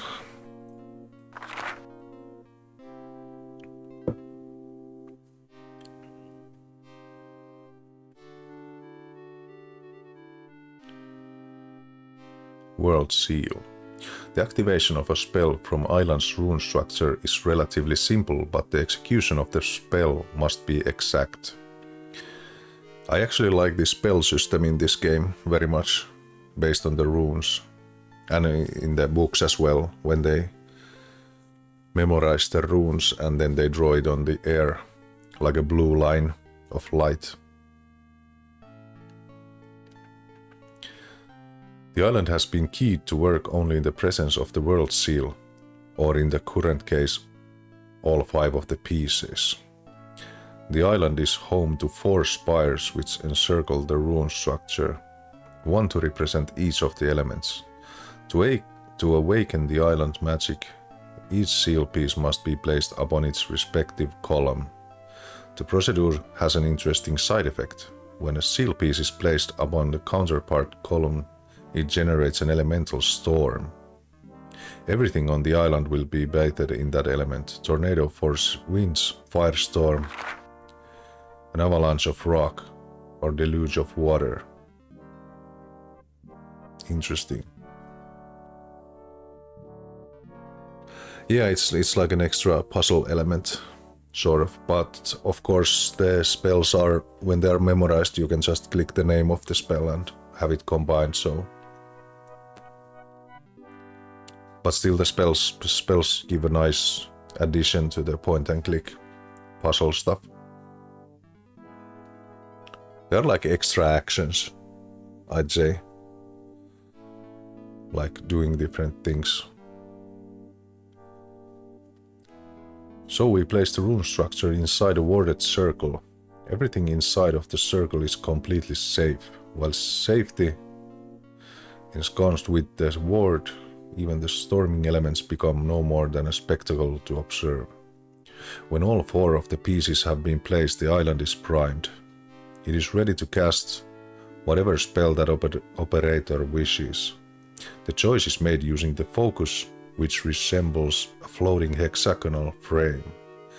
It must be placed over the desired starting rune, after which the remaining seal piece, that of the Nexus, is set inside of the focus. This will ignite and cast the selected spell.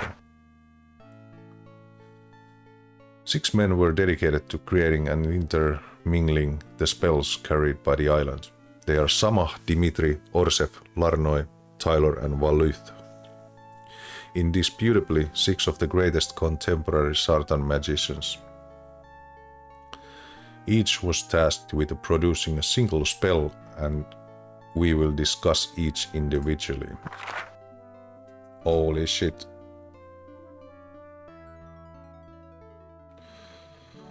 Yeah, Loom has like the song system or the melody magic system. I haven't played it.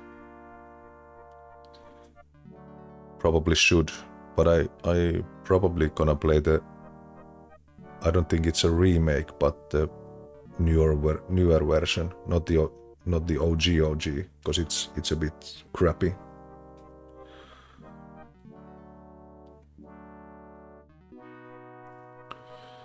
Samah directed. Okay, there's one. Ran quite.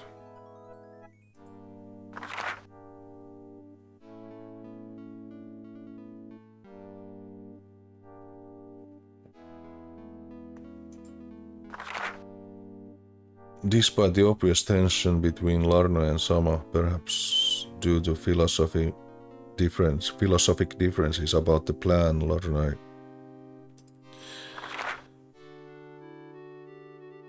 The youngest of the six was perhaps the most inventive. Not only was he responsible for annoying, they have made it very well, this text decoration.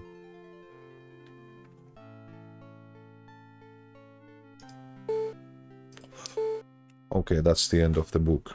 We might need to get back to this.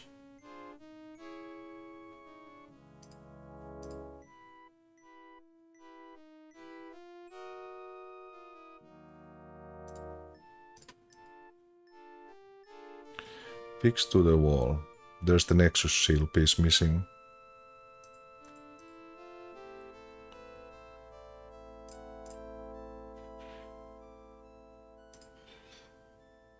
So...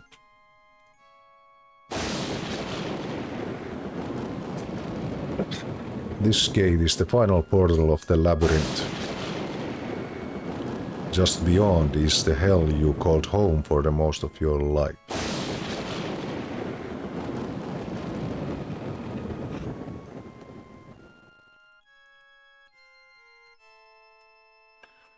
To labyrinth we go. Nice place. Stone spires tower above the field of writhing vines. You see a dark, twisted forest across the field.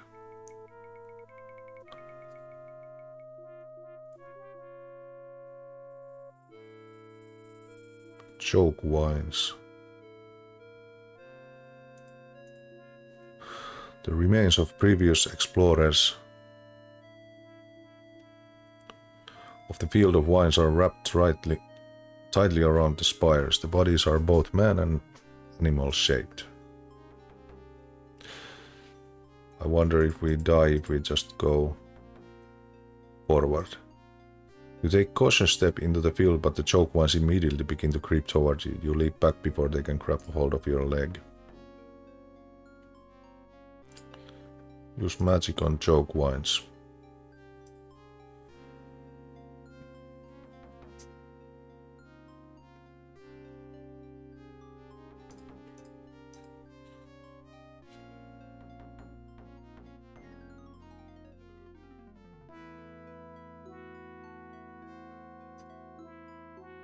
The striving hot element. Well, cold then. The cold spell floats over the sea of twisting vines. It expands and drops over the field like a blanket. As it does, you see frost form. The vines begin to move more and more slowly until they are turbid, completely still. It's nice we get to get back to the basic spells.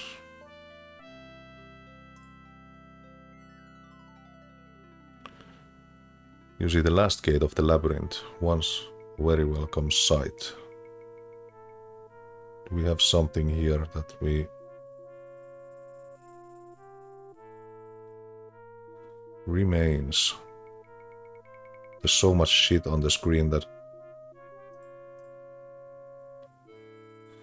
yeah. You stumble out of the brush only to come face to face with the 3 wounded tiger creatures. Unfortunately, what you know of the labyrinth tells you that the only thing more dangerous than a tiger creature is a wounded one. They stare at you in surprise, then let out a growl and tends to leap. You don't have time to do much but run. Tiger men.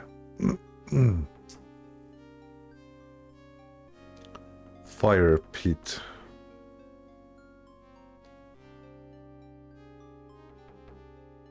These are again this one turn. First time on Kick, so I'm clicking on everything. Cool. Welcome to Kick. I've been here like few weeks. Started last week, basically. Or actually this week, actively. Moving from Twitch.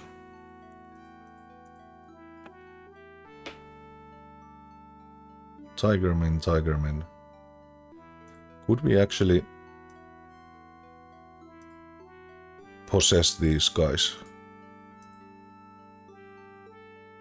Tiger creature falls on you in a fury of teeth and claws. At that moment, everything in the world is sharp and covered with blood. You discover that without an effective plan, a lone pattern simply cannot defend against these monsters. Yep.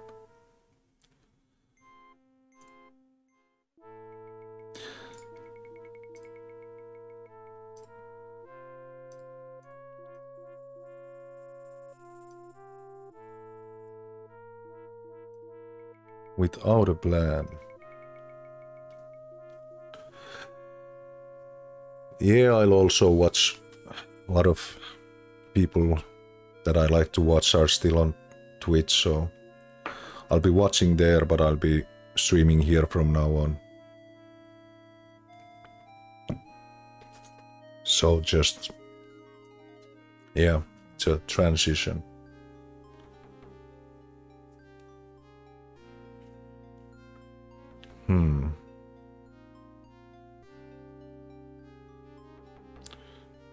Remains.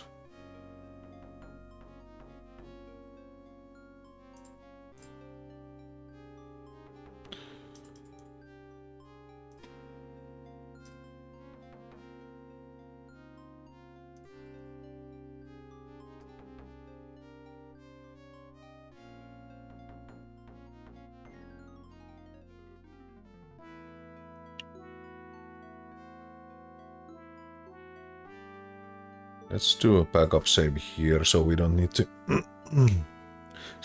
Haven't found a huge retro presence on here yet, but I just got here. It's growing. Well, like 2 weeks ago there was like 10 streamers I found doing, and I'm also trying to find more retro communities here. But now it's starting to grow. There's more and more people, small streamers coming from Twitch and Trovo and places like that, and the communities are, it seems, of course they're small, but they've been very nice wherever I've been. So it's like, it feels different here than in Twitch. Like it's more welcome, more, you know, because we have, a lot of people have the common interest of leaving Twitch and building something here, so it feels more like a community for some reason.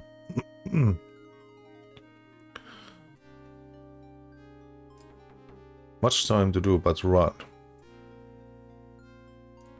Okay, but we didn't have even time to run. Okay, what about this way? No.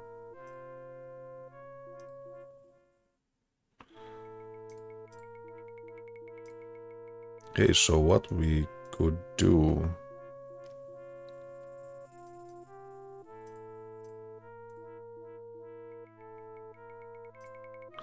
Yeah, it's one...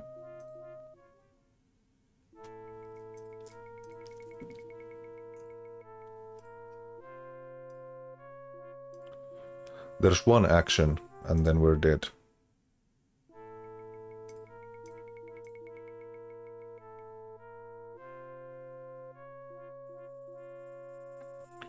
Fire pit, magic on the skull, tiger men.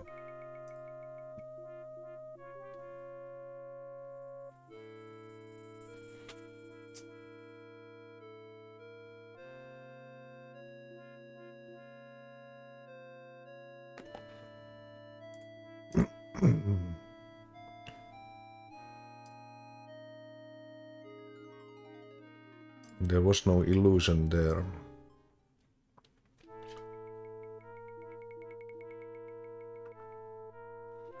I feel like people are more welcoming here than on other platforms.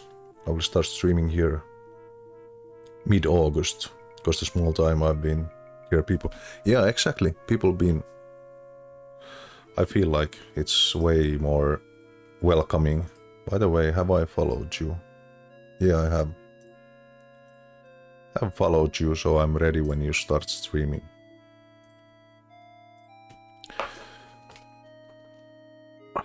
But it's like you feel more.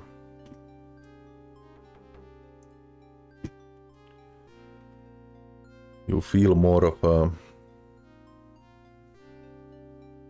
I don't know what's wrong with Twitch. Like in general, I know what's wrong with Twitch in my opinion, but also like it feels like it's very hypocrite. Like you need to be aware of what you say and what you do, and if you stream this kind of game and you have boobs there, it's like a potential problem, and I feel like it's fucking stupid. Because it's gone way too far on what it's trying to achieve. I think we gotta use some magic here, but let's try heat.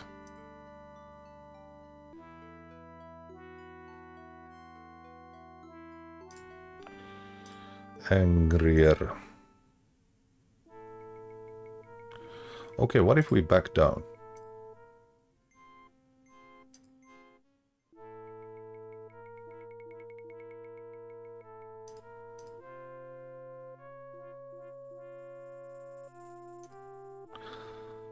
On the remains. Resurrect those fuckers. Oh no, we don't get any zombie warriors with us.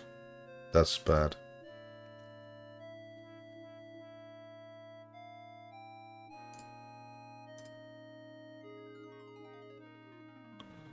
Okay. The tiger creatures hesitate when they come to the field. Okay, so we needed to run. When they come to the field, but after observing your safe crossing, they charge in after you. When you pause to look back, they're already about halfway across. Now that they see you, they start sprinting. You don't think you can run any further without them overtaking you, so now we heat up the choke vines so they get caught in. The frost disappears as the heat spell takes hold. At first the plants move sluggishly, but as the torpidity subsides, they resume their normal activity. The tiger creatures are caught in the middle of the field when the vines reawaken. The plant wrap around their struggling prey and drag them off to separate spires. With wild eyes, the tiger creatures watch lightning strike a spire only a few hundred yards to the west. It then strikes to the next closest spire and proceeds to work its way down the line. Soon the lightning blasts the two closest spires. The stench of cooking tiger meat reaches you even here. Man, this is a brutal game.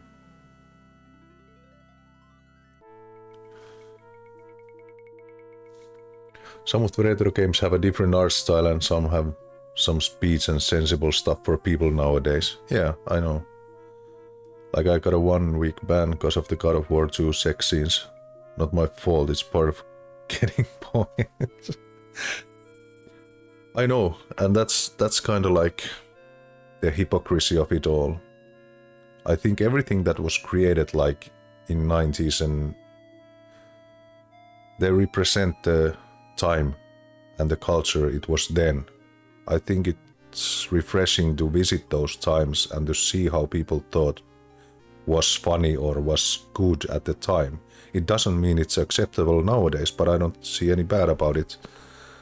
Like seeing the history or enjoying the history, not as it's like representing the day today. But yeah, it's those things are so fucking annoying and complicated. People have made it too complicated. People should enjoy more. Yeah, it's part of the history, exactly. People should know and respect the history. Okay, so we got here, now we gotta save. Let's put it this way. Yeah, but I mean, people are way too sensible. Like how does someone get insulted for me playing Leisure Suit Larry that is it's a sexist game, but in the end the message is that the guy is a total loser who never gets laid. So yeah, jokes on us. But yeah, I think, as I've read, that Kick is a little more flexible when you have, like, for adult audiences you can play more actual games, like retro games with some sexual content, or, well, I'm not gonna play any actual sex games because they don't serve the purpose for me anymore. They were fun when I was 12, but not anymore.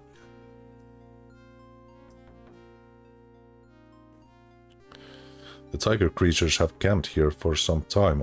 You wonder how this has affected nearby village. Sit on. You sit down on the stone but find the sharp edges and bumps almost painful. Must be much.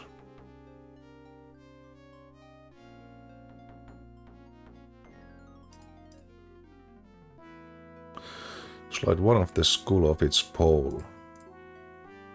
It's definitely the skull of a tiger man. These beasts are frightening enough to confront face to face, but having to stare at one of their skulls is a distinctly unpleasant experience. The skull has sharp fangs but a small brain pan, which isn't all that surprising. Talk to. Alas, poor tiger. I knew you not. But then again, if I did, I probably would have wanted to kill you too. Alas, poor tiger.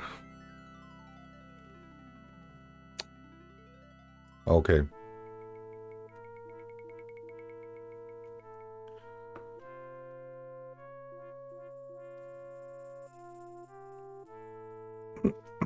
This is the tiger creature's burial cave. Paintings on the wall depict their gods. Bones are strewn on the floor. I feel Kick has opened the door to more mature content. Yeah, exactly. And more emphasis on the streaming, not like signaling how good a human being you are. Like, let people stream. The people who want watch, the people who don't want don't watch. I think that's the main idea of the things. Half-buried bones stick up from the ground. These are obviously the remains of a tiger man. It appears that they are just sophisticated enough to bury their dead. It must have been a tough decision for them. Respect their fallen comrades or lunchtime.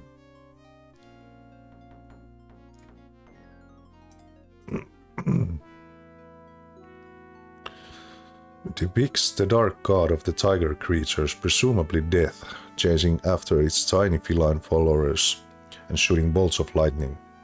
It's clothed in black robes which shows on a skull-like head. It's an interesting insight into the tiger man religion.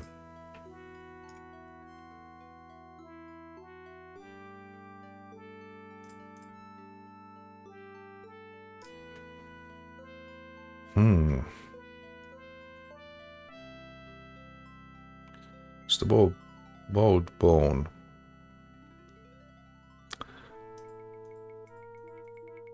Can we... We don't have any rope. We can craft a bow from that because we have this goddamn magic arrow. So we need some rope.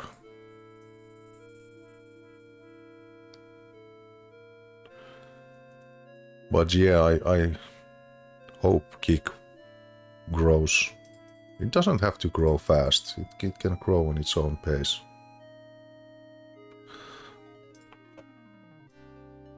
I'm in no hurry. Let's try this.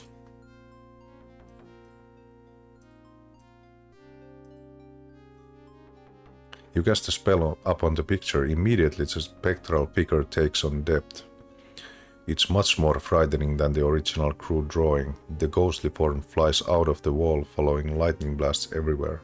Unfortunately, everywhere includes where you are standing. I kinda knew that was gonna happen.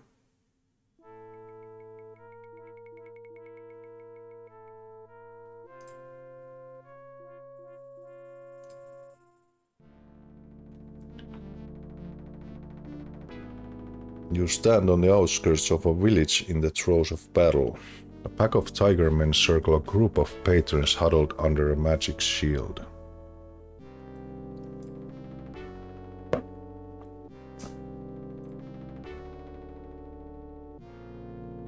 You'd have to be okay.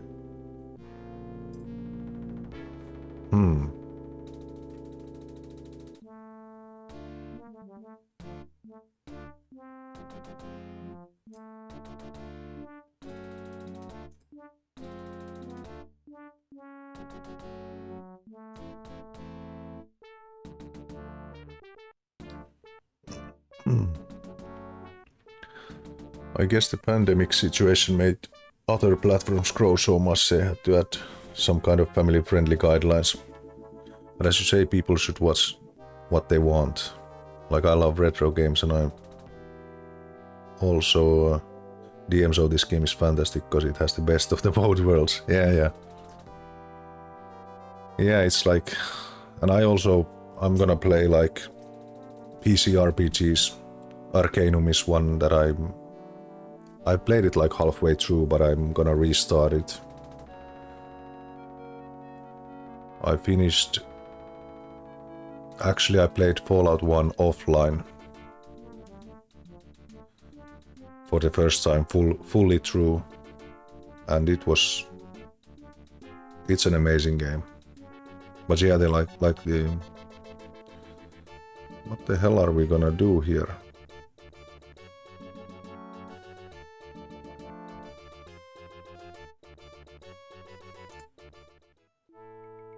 Just leave. You fight. You have a nice fight. I'm gonna have a little toilet break. I'll be right back.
Alrighty. Yeah, and I think also about the Twitch that they got too cocky about being the monopoly, like Amazon backing them up, and they felt like they can keep throwing people at ads every 5 minutes, even though you disable the ads, some people have ads running and stuff like that. So it's just money.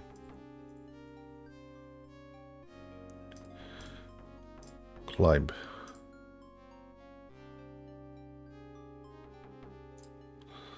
Okay, don't climb. Oh, by the way,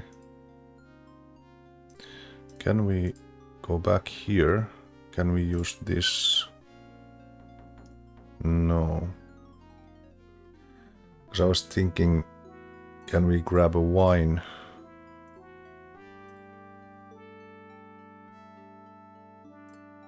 At the frozen wines.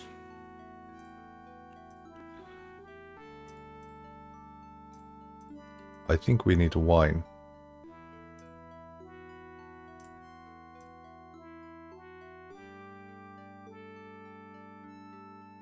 No.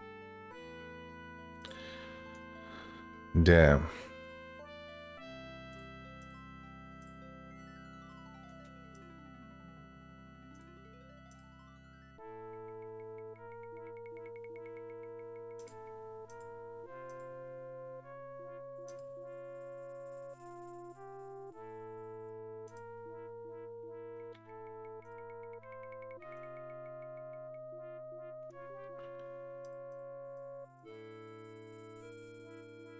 Just wonder.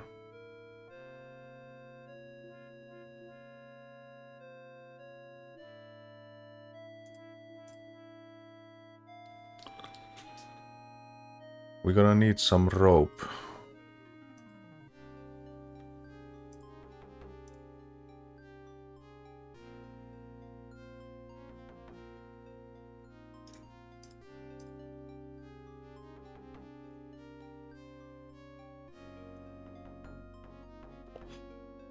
Fire pit.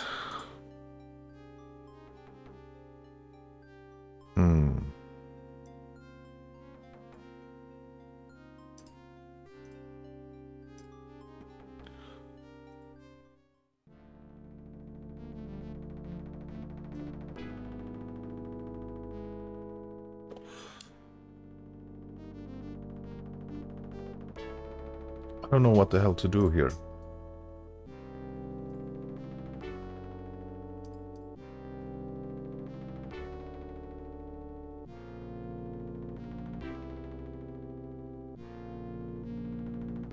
Cold.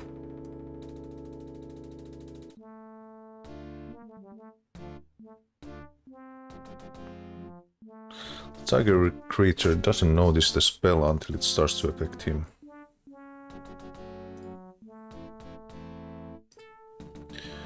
They're all the same tiger men.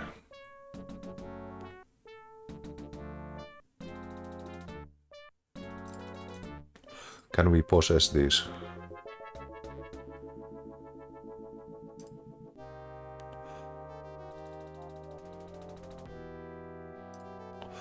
Yeah, we're not gonna... Shroud of Darkness.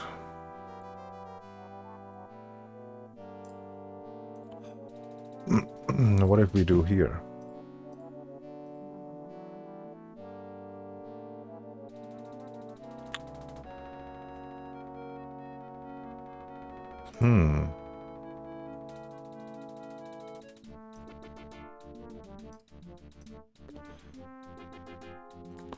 Yeah, we have nothing. You leap in the fray and dull sheer swinging back and forth. As soon as the tiger creatures see you, they crawl with delight and pounce. You manage to incite infighting among the creatures themselves, but only see who gets the choice pieces of you. Exactly.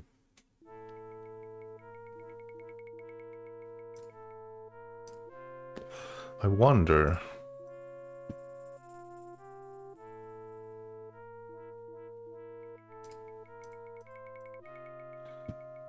Cave painting is...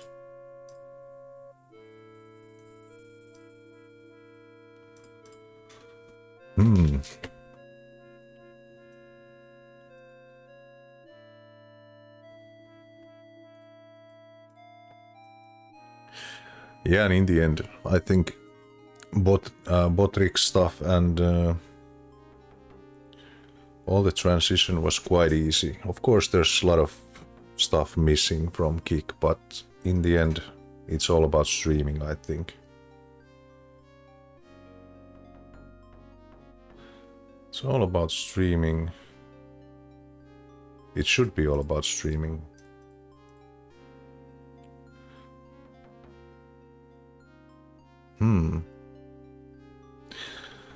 There's gotta be something with this. Because I thought I'd be able to, because I'm wearing the robes, that I could wear this and be this guy and chase the goddamn tigers away, but that's not gonna happen.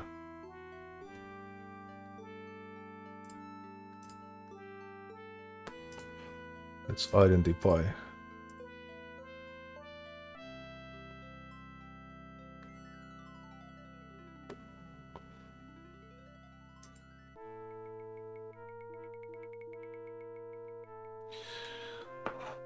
But if we cast this reality pocket here, so we die instantly. Because I was thinking we could use the water to nullify ourselves first. Possession needs that you need to touch it, so I cannot get so close to touch them, even though the picture looks so, but we are hiding in a bush, so I tried it, but I cannot get close enough because I need to touch the target. Yeah.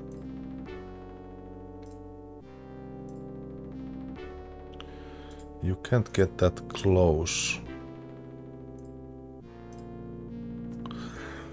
Hey.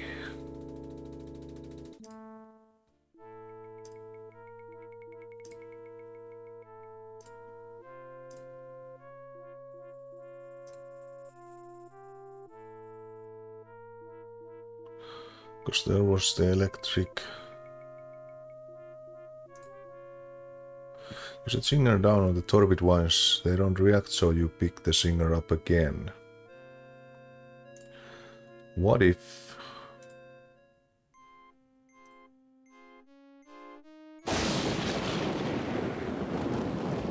Because there's the... So if we heat up the stuff, I'm thinking, can we charge this? You hurl the zinger into the mass of twisting vines. They snatch it out of the air and carry it off to the nearest spire. Predictably, lightning strikes the spire, but instead destroying the Sartan artifact, the energy is totally absorbed by the zinger. It charges itself with the power of the lightning. That was the thing. Because I've been wondering another use for that. We had a one-time use on it. Take the zinger. Now it's activated. I think we can probably use this now. No. Still no. Ah. Yeah, that's the demon. Can we actually put the robe as well?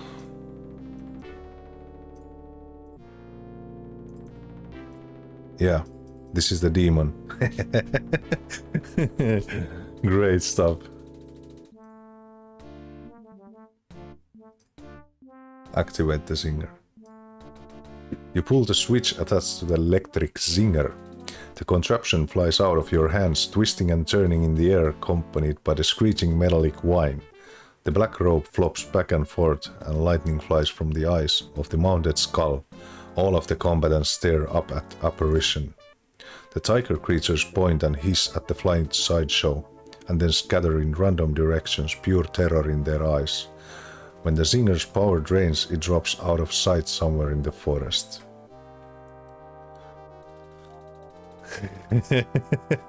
Yeah, because there was the painting about this demon that these were scared. It's actually cool because now we had 2 uses for the robe as well.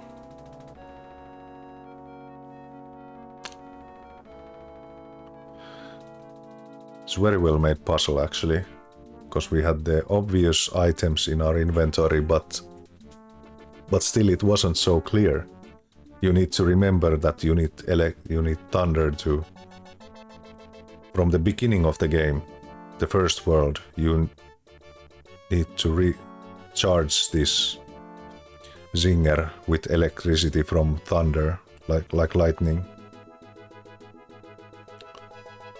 The shield around the huddled villagers finally falls. Methodically, they begin to scatter through the village, locating and tending to the wounded. One man seriously injured lies in front of you. The headman of the village, who valiantly supported the magic shield for so long, approaches the wounded man and summons a healer. A nervous young-looking woman rushes over, nearly dropping her package of healing herbs and implements. She surveys the horrible wounds sustained by the fallen patron and gasps. But a stern look from the headman prods her into her routine. She tries to clean and dress the wounds, but they are too severe. You can tell she is inexperienced and that this case is too much for her.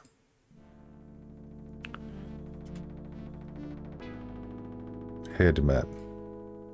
I never expected you to return. I should kill you for what you've done. If you hadn't driven those tiger creatures off, I would kill you.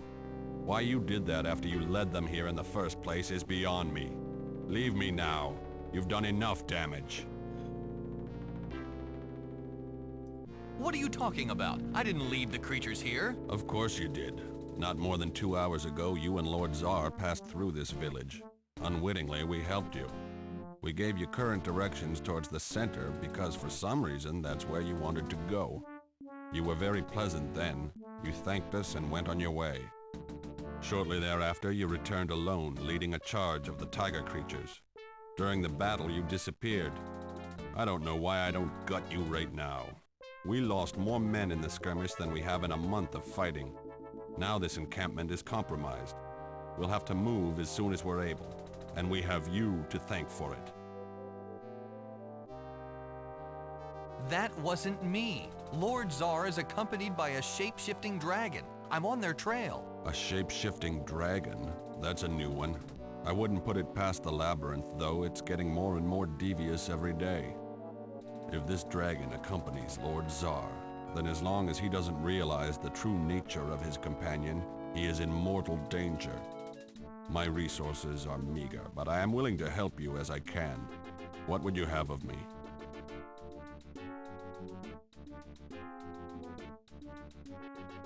That's yeah, that's a new one. They've seen a lot in the labyrinth, but the shape-shifting dragon was a new one. But not too impressed still.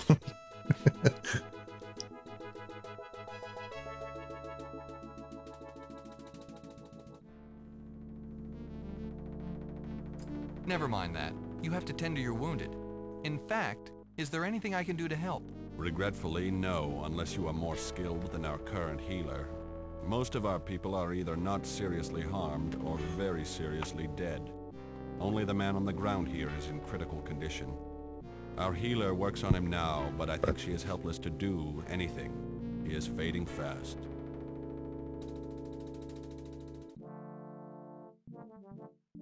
Can you tell me where Lord Czar and the dragon went when they left here? Certainly. They entered the forest to the north, but that information won't help you much. The labyrinth reinvents itself all the time.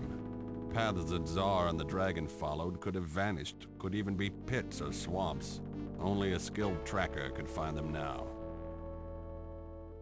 Is there such a tracker in the village? Yes, we do have such a man, but he was on guard duty when the beasts attacked. He fought valiantly, but the pack was too large and he took the brunt of the charge. He was eventually overcome. He is alive, but I fear that his wounds will prove fatal. The healer is with him now, but I don't have much hope. I happen to know a spell that if he dies, he can help us track down. Resurrecting the fucking zombies again. Tell me how the dragon got the tiger creatures to attack. It wasn't difficult.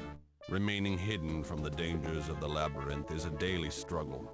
The pack of tiger creatures moved into the area not long ago. He paid them a visit, then came straight here. The entire pride followed, snarling for blood. The creatures were delighted to discover the village. They pounced and caught us completely by surprise. Many died in the first few moments. The rest rallied here in the center. We managed to shield ourselves until you arrived. I'm glad you came when you did. I don't know how much longer the magic would have lasted. Let me tell you something about resurrection. What dangers can I expect further along in the labyrinth? I've never traveled backward through the labyrinth. Our goal is to leave here. Even so, though every step toward the final gate presents a challenge, I doubt that the labyrinth would prevent someone from penetrating deeper into it. It's akin to walking toward the center of a spider's web. When you finally arrive, you'll have a devil of a time getting back out. You'd be doing the labyrinth's job for it.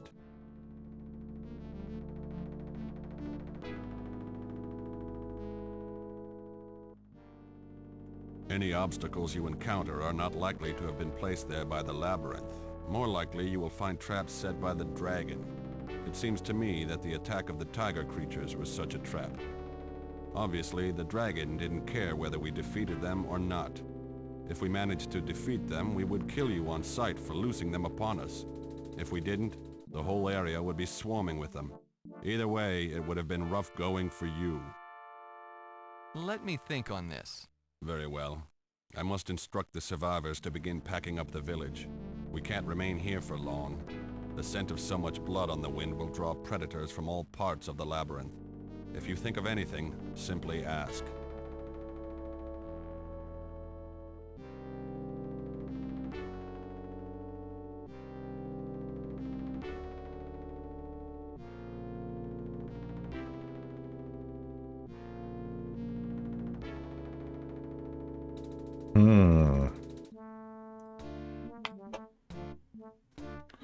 Lab 4.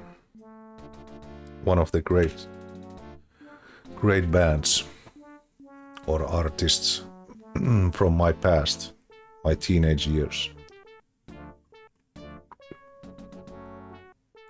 Loved the hard house and trance during those days. Nowadays I'm a metal guy. Been that way for a long time.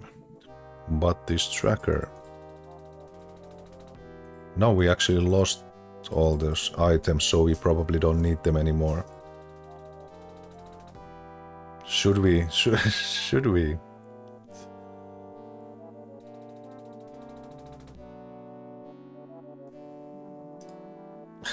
Try it. Tracker's not quite dead, not yet anyway.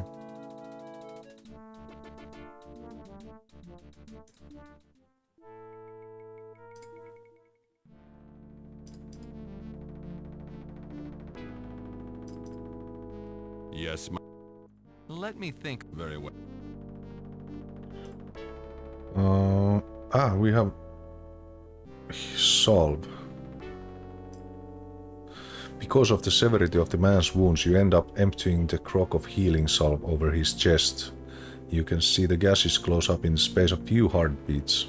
The healer gasps, but the headman nods. He looks at you with newfound respect. The healer is shocked, but she doesn't let this amazing development slow her down. Quickly she packs away all her tools and moves on to help other injured villagers. Professional. In her haste, she drops a cord, presumably used to stitch wounds. Now we get the bow. The headman stays on to direct the healthy patrons in packing up the village. It appears that he plans to quit this site soon. Now we have a bow. Crude bow, using the leg bone of the tiger's skeleton and the dried tendon. The poor quality of the weapon, you wouldn't bet on hitting the side of the mountain with it. But we have a magic arrow that never misses, so... You healed me, brought me back from the brink of death. I am indebted to you.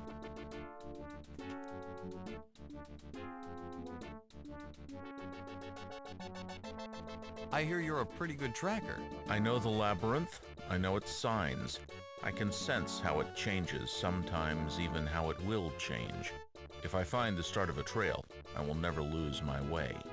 Alright, he's a pro.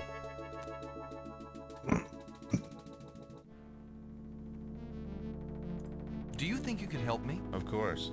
I'm in your debt. Tell me what I must do to absolve myself of it. I'm on the trail of Lord Tsar and his companion who happens to be a shape-shifting dragon. Do you think you can find him? I'm on the trail of Lord Tsar and his companion, who happens to be a shape-shifting dragon. Do you think you can find them? Of course. That's what I do. I will accompany you while I track them. When I'm certain that we've found them, my obligation to you is resolved. I must return to my village. Okay, that's a fair deal. Fair deal, fair deal. We have a tracker.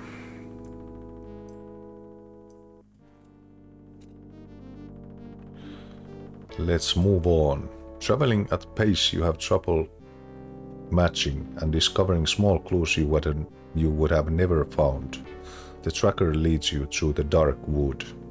Eventually, you come upon a huge cave. A monster which resembles a huge insect, though much more formidable, stands guard outside. The trail leads here into that cave. I've seen this cave before. There is no exit. Your quarry lies inside. The creature guarding the entrance is a Chaoden. I've only encountered their like once or twice before, and I can tell you this. If you spill its blood, every drop will grow into a duplicate of the monster. Only by killing it before it bleeds, usually with a precise thrust through its heart, can you keep it from regenerating. A sloppy attack, and you'll have an army of these things to contend with. Okay, so this is obvious. We need to shoot with the arrow that never misses. Usually the best way to deal with this type of beast is to avoid it. I don't think you've got that luxury, though. If you're going into that cave, you'll have to go through the Chaoden. My obligation to you is over. I've led you to the end of the trail. The people of my village need my help, so I must return. Good luck. By the way, Chaman, have you, as you obviously play role-playing games like tabletops as well, as I understood, have you played Betrayal at Krondor?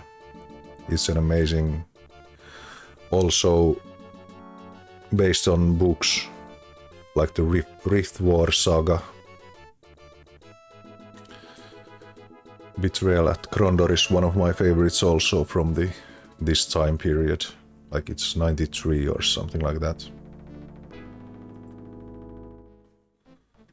Okay. We're gonna shoot him.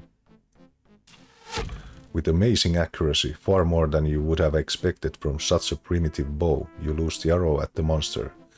The arrow penetrates straight through its heart and the beast falls dead before a drop of its blood can fall. Unfortunately, the arrow has buried itself so deep into the creature it can't be retrieved. Okay, yeah, it's cool game. I'm probably gonna start that as well at some point. Also a game I've never actually finished. I've played it quite far when I was younger.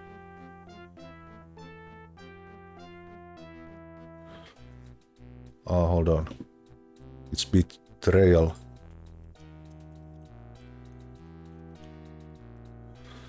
Betrayal at Krondor. Might be my bad English. Or usually it is.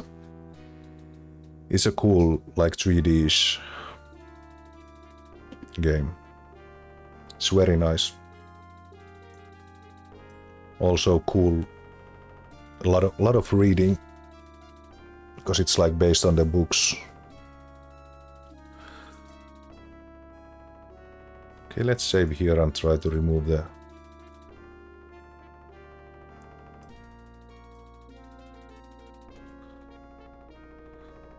But it's there.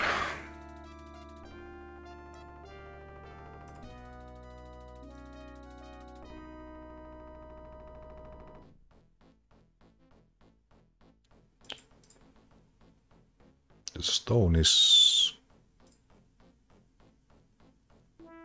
glowing slight green.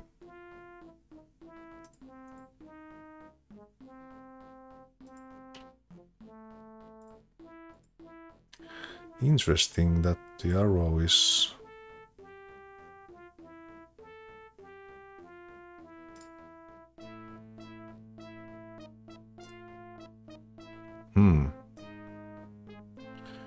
What if we heat the arrow?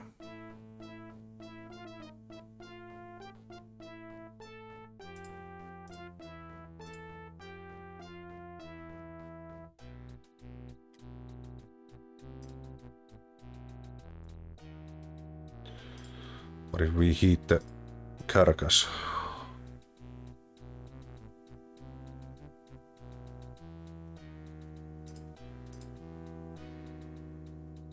Oh well, we have saved, so...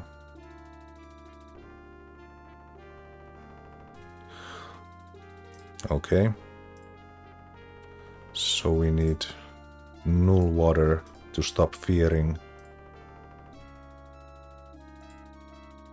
Drink.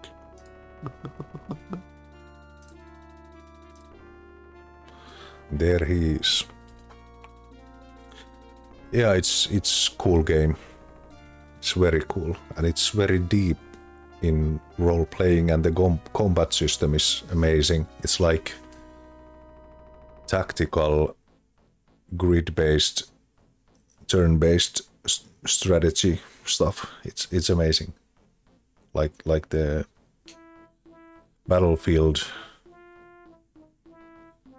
It matters where you are, how you proceed, and how you move your party around. And it's like open world, basically, which is amazing during that era of gaming. Stalagmites and stalactites with knife-sharp edges stippled cave. In the midst of them, Sandrax waits patiently for you. And we got 10 points. Okay, now we're gonna crush this. You press on the stone and it collapses in the palm of your hand like a wad of paper. The green glow explodes around you, blinding you. When the spinning colors fade, you see that somehow the stone has summoned Sifnap, mounted atop his dragon. You're so stunned by the sight that you drop the bottle you carry to the cave floor where it shatters. Sandrax hisses with anger and disbelief. His fury takes control, and lightning quick he lashes out at the pair. He tries to bury his fangs into the neck of the new dragon to inject his deadly venom to its body, but Sifnap's dragon is too fast. He rakes a claw across Sandrax's face and forces him back into the cave wall. The impact shakes the cave and stuns Sandrax. The good dragon takes the opportunity to place Sifnap out of harm's way, but Sandrax springs up and pounces while the other dragon's back is turned. His back claws rip through the thin membrane covering the good dragon's wings. When the good dragon finally forces Sandrax away, he is left with strips of loose flesh hanging from the bones that once supported his glorious wings. He retreats from Sandrax, dragging his wings and leaving a trail of blood behind him. Sandrax laughs and positions himself for the death blow. Sandrax leaps, but Sifnap's dragon dives beneath the attack, less wounded than he appeared to be. He sinks his teeth into Sandrax's exposed underbelly and tears a sizable chunk of flesh from his chest. Sandrax screams and races away from the fight towards the back of the cave. He sinks into the darkness until all you see are the two red glowing eyes. You haven't beaten me. When I've led Zar to the Vortex, he'll reform the world and this place will be no more. I don't think you'll survive. But if somehow you do, we'll meet again, and then I'll have my revenge. The red eyes wink out and Sandrax is gone. There's the Sifnap.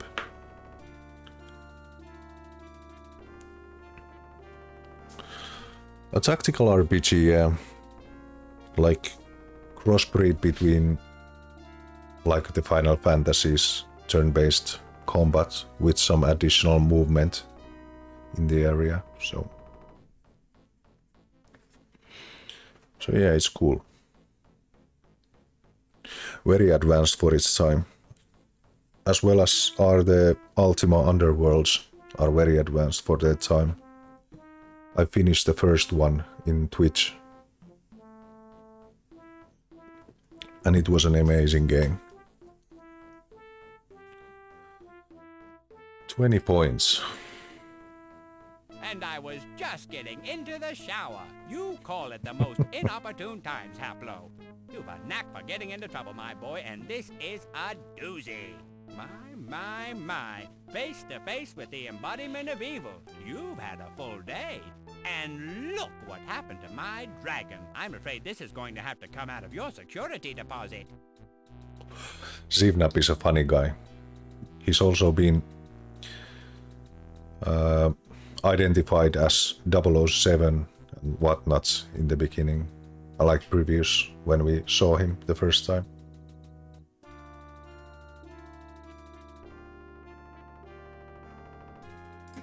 Why did you let Sangdrax escape?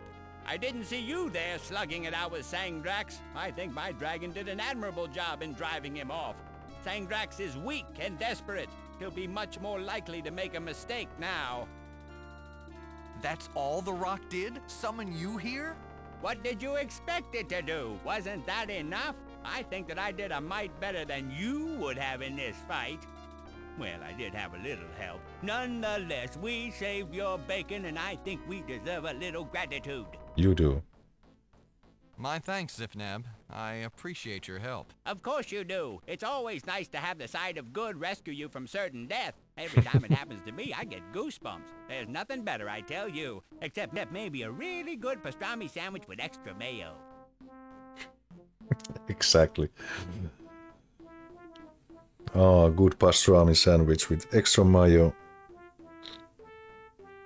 I have a lunch in an hour, so getting hungry.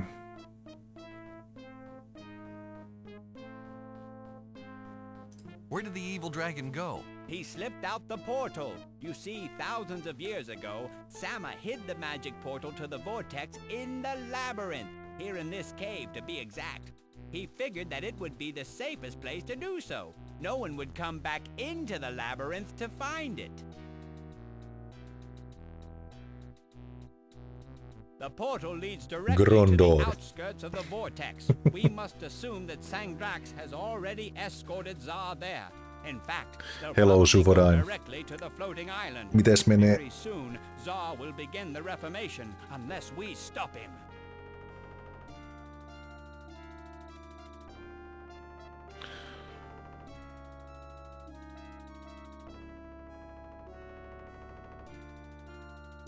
Is your dragon all right? He doesn't look good.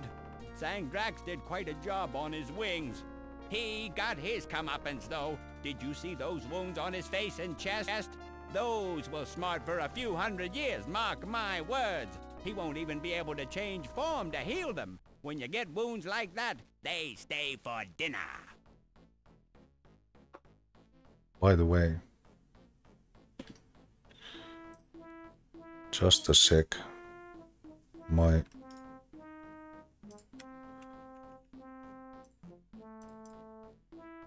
think my screen was a bit off, not sure.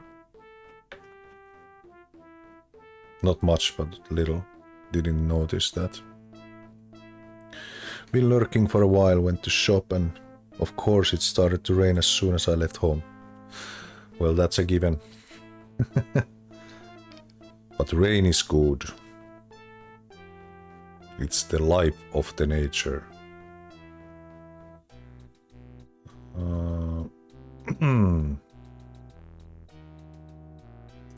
What do we do now? Well, that's simple. We go after him. We have to stop him before he leads Zar to the center of the vortex. They have all of the seal pieces which you were so kind as to supply, so nothing stands in the way of the Reformation. Whenever you're ready, Fuck you, I'll take you Zifnap. through the portal to the vortex. All right, I'm ready to go. Take us through, Zifnab. Very well. Climb up on my dragon and I'll take us all through. My dragon is wounded, Mr. Insensitive. Why don't you get rid of some of that heavy junk that you've been toting around? It'll make the trip that much easier for him. With a shrug, you go through your belongings and toss aside everything that appears useless. After you're done, Zifnab doesn't say anything more about it, so you guess that you offloaded enough. Hurricane season, oh man.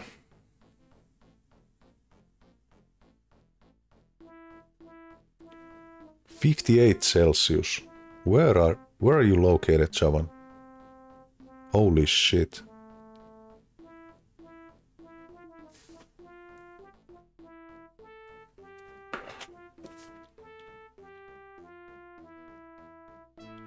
It's like a good sauna temperature. Yeah, it's been raining, Zupo. Like, in Finland it's been raining for like past 2 weeks. But June was like nice and warm. Ah, Mexico, okay. Okay. Yeah, that's like deadly hot. At least for older people. Because it's like plus 30, 35 here. And it's like old people are suffering and in huge risk of dying for the heat. Okay, yeah, gladly we don't have hurricanes or earthquakes or anything else. We just have 9 months of darkness, winter, and more or less winter nowadays. Less snow than before and more darkness. And then few months of summer, so to speak.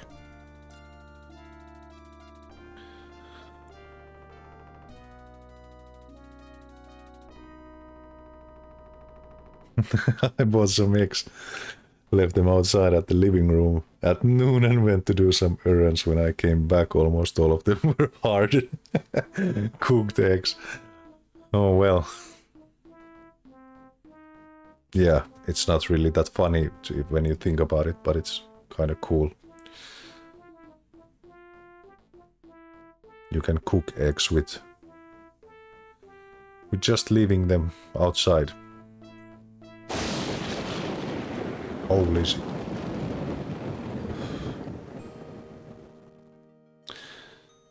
Okay, we are close to the introduction video.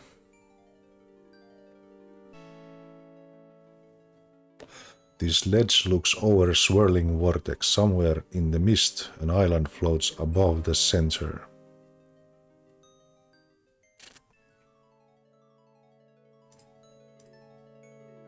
An impressive sight, don't you think? Hasn't changed a whit since the old days. Actually, after the initial shock of being in another reality wears off, it's kind of boring. There's that horizon that goes on forever and the sinkhole, that's pretty much it. No continents, no convenience stores, nothing. Zifnab is a cool guy. No convenience stores here. You were here before? Does that mean you were on the original council? I never said that. I think Sama sent me a picture postcard that said, "My esteemed leader went to the vortex and all I got was this lousy postcard." The picture was really nice though. It really did this place justice. It must have had, 256 colors. This kind of fourth wall breaks I like. Hey Ninulinu. You're here as well. Great to see you. Yeah, these are good fourth wall breaks. I really like this. Subtle enough and funny enough. Where are Zar and Sangdrax? Isn't it obvious? They're on the island floating over the sea. Hi, Daddy. Even now they are preparing for the Reformation. It shouldn't be long until they start the process. Well, what are we waiting for? Let's follow them. It's not that simple. They had all of the seal pieces, so they were able to use the magic platform. That's how the council members transported themselves over in the first place. The world seal, or in this case all of the pieces, are set upon the platform. It automatically takes anyone standing there over to the island. Since we don't have the seal pieces, we can't follow them. I think we have.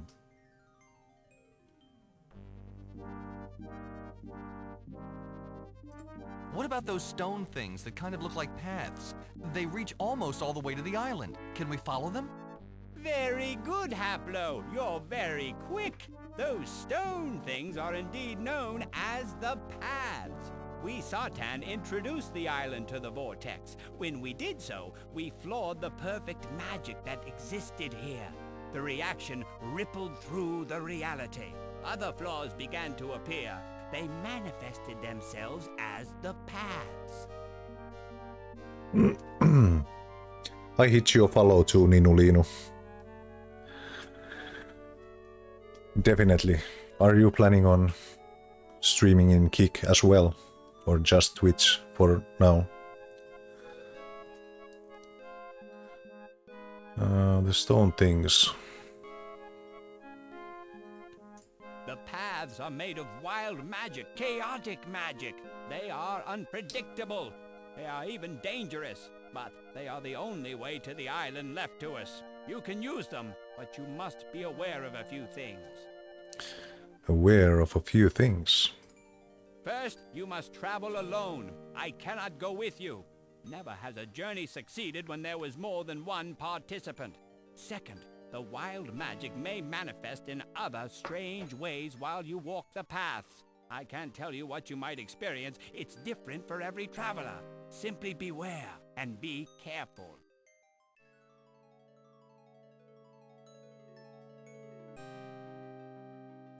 What will I do if I get to the island? I don't have a magic stone to defeat Sangdrax anymore. You want me to tell you everything? Yeah. Maybe you should try thinking on your feet. Well, my guess is that Sangdrax has probably taken your form to lead Zar through the Reformation. If you catch up with him, you'll have to convince Zar that you're really you. Then you'll have to convince him not to go through with the Reformation. As for Sangdrax, well, he probably won't like you interfering, so he might try to kill you. Don't let that stop you, though. Get in there, Slugger. The whole team's behind you. Way behind you. Way behind you. Oh, cool. I gotta check you out when you stream. Diversifying is never a bad idea. Yeah, exactly. Exactly, no. And Kick is fun place. We just need more people joining in, like Sufo should start streaming here as well. Wink wink.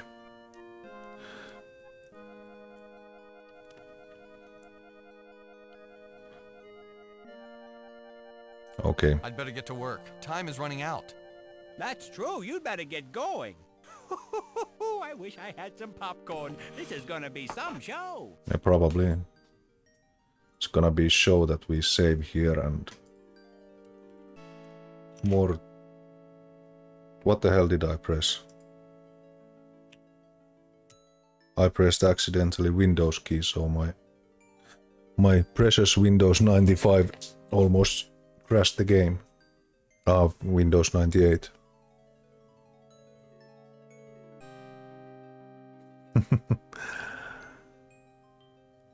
Okie doke, so we saved. Yes.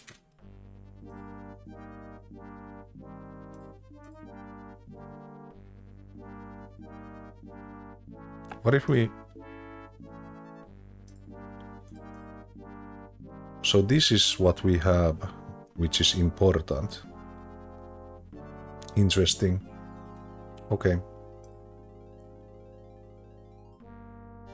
Double.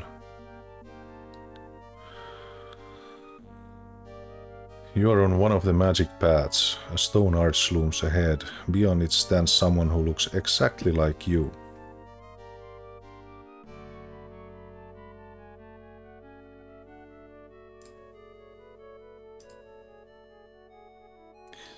What if I unravel the illusion? You traced the rune structure in the air. As soon as you completed the spell races towards your double but stops and dissolves as it passes through the arc. Something about the arc keeps the magic from reaching him. You cannot directly cast a spell on your double. Your double traces the same spell in the air but reversed it like a mirror. The spell he tries to cast isn't real, so it doesn't work.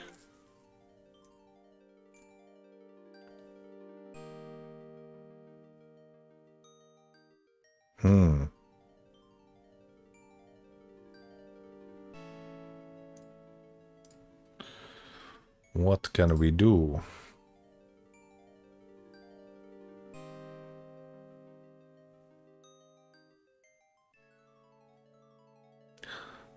Actually, yeah, but can we use swap? You trace the rune. Ah, yeah, the arc. Arc is the problem.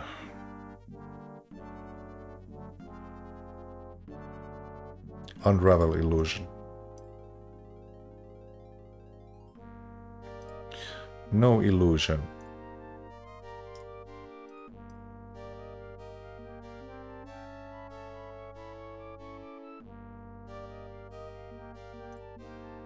So the arc is the problem here.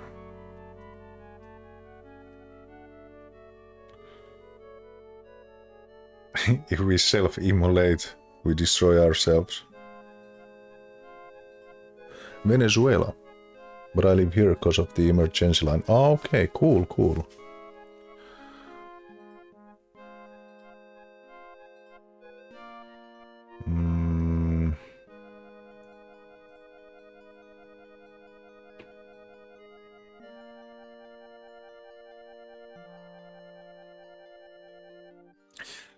Hold on. So this dude casts reverse. That's what I cast. So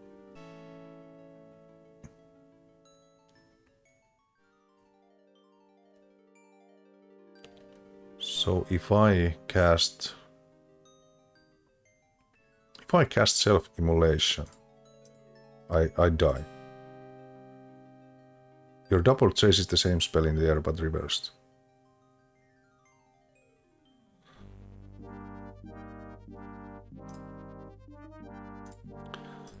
So,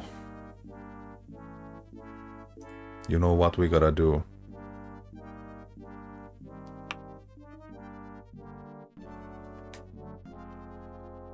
We gotta do this in reverse.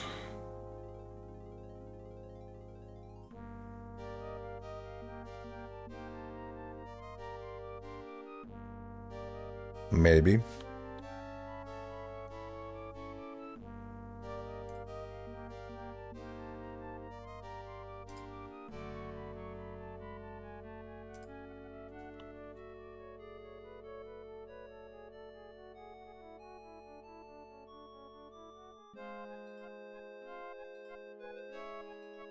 Could it be really?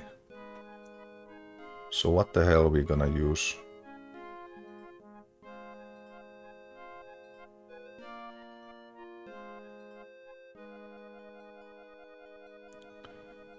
So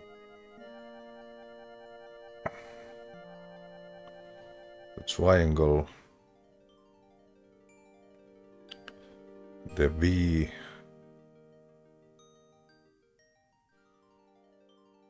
and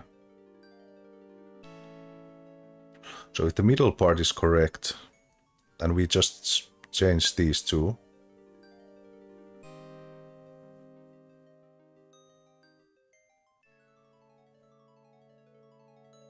So it's this one. How do we cast this?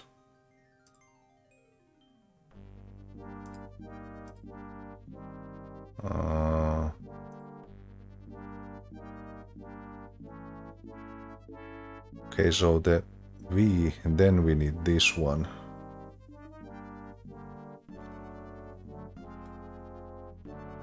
It was like this, so this Then we need... Was it this? Yeah, this. And then... What's the top part? This one. And then this one. And cast. You cast a nonsense spell into the air. Of course, this spell does nothing, but your double cast a spell mirror image. This does happen to be a real spell. In fact, spell that he cast is self-immolation. It dives into the body and burns into ashes. His clothes and possession fall on the ground. God damn, I'm smart. I'm so smart. Ash remains. Search. Duplicates of everything you carry. Oh shit, now we have double the... Holy shit. Talk to. Nailed it, yeah. Because I was thinking, because he's casting the mirror spells. So then he can destroy himself. That's why you need to read the books, actually, because you understand the mechanics better, how the spells work.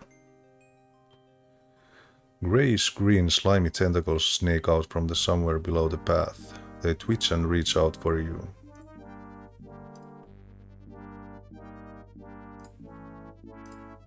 Okay. Tentacles. Let's try to unravel the illusion. No illusion, these are the real tentacles.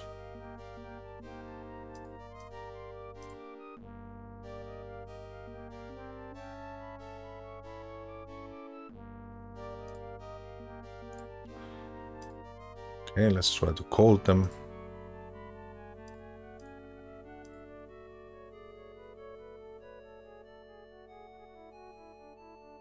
Sorry, that only works on one kind of breathing tentacles. Boy, there sure seems to be a lot of them around here.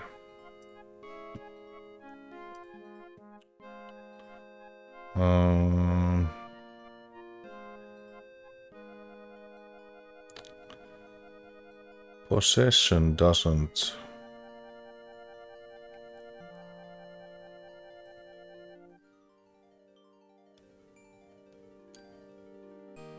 Let's try to identify what these are.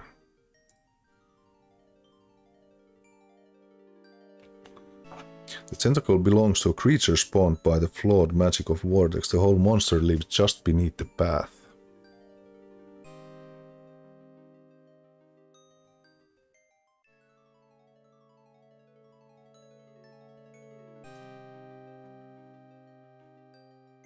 Ashy remains.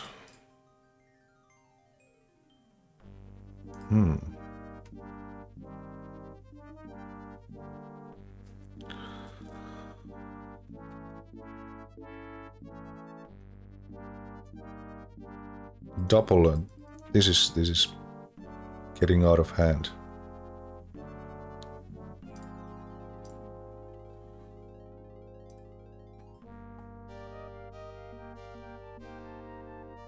Let's use hunger on the tentacles.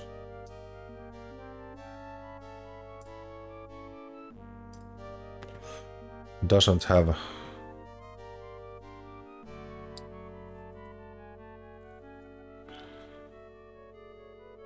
motion.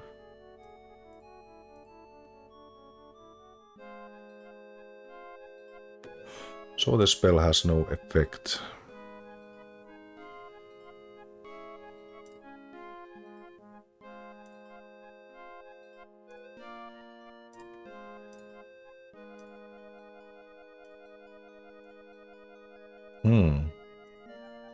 All I got is some books.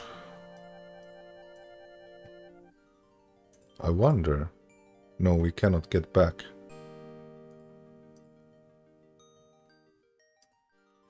The tentacle whips out from under the path, wraps around your leg and tugs it. You feel you might be able to pull away, but if you move forward, you'll enter the whole nest of them.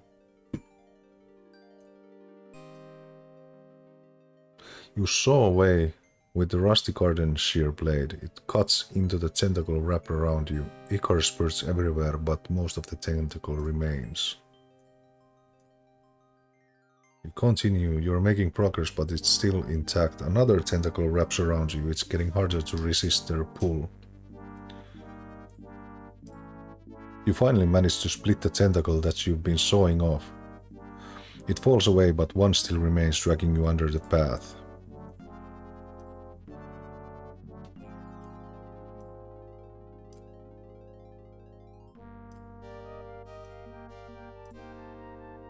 You finally manage to split the tentacle that you've been sawing on. It falls away.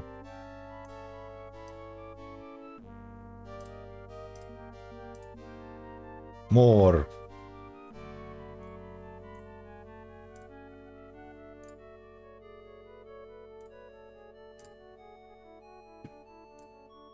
More.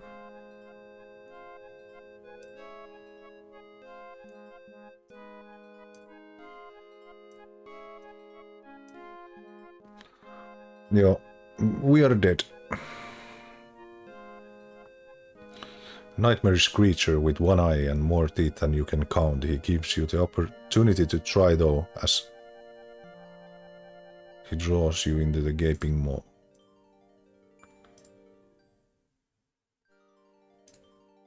So something on these lines we need to do. I think we gotta go forward.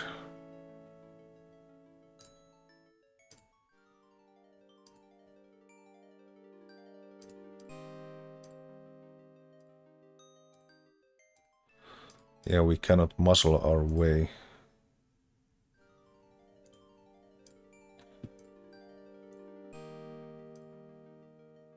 Spell.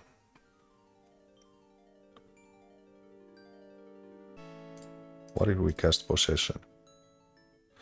While you cast a spell, the tentacles wrap around you and start to drag you underneath the path. You don't worry because you figure that as soon as you've taken over whatever creature this is, you'll have it place your body safely back on the path.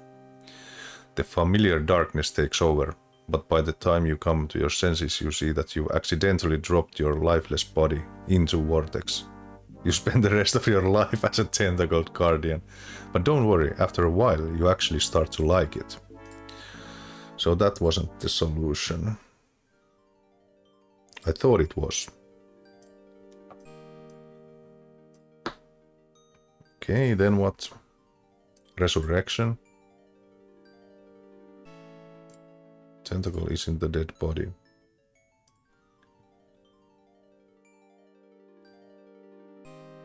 Swap.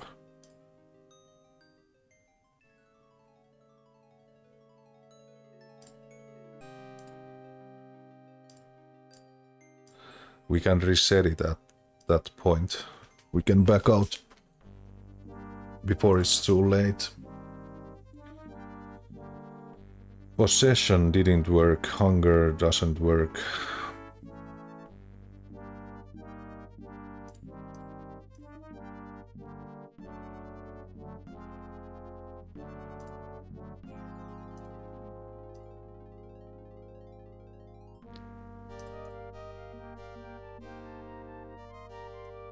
Actually, can we... God damn. We have the full shears now. Because we got the double items. Now, taste this. Ah, okay. Now, taste this, you fucker. With the quick snip, you cut tentacle away, but another whips around about you.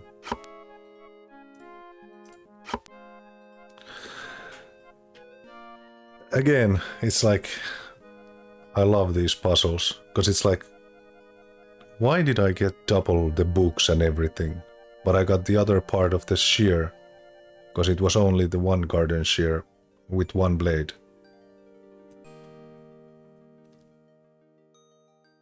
The creature has evidently had enough.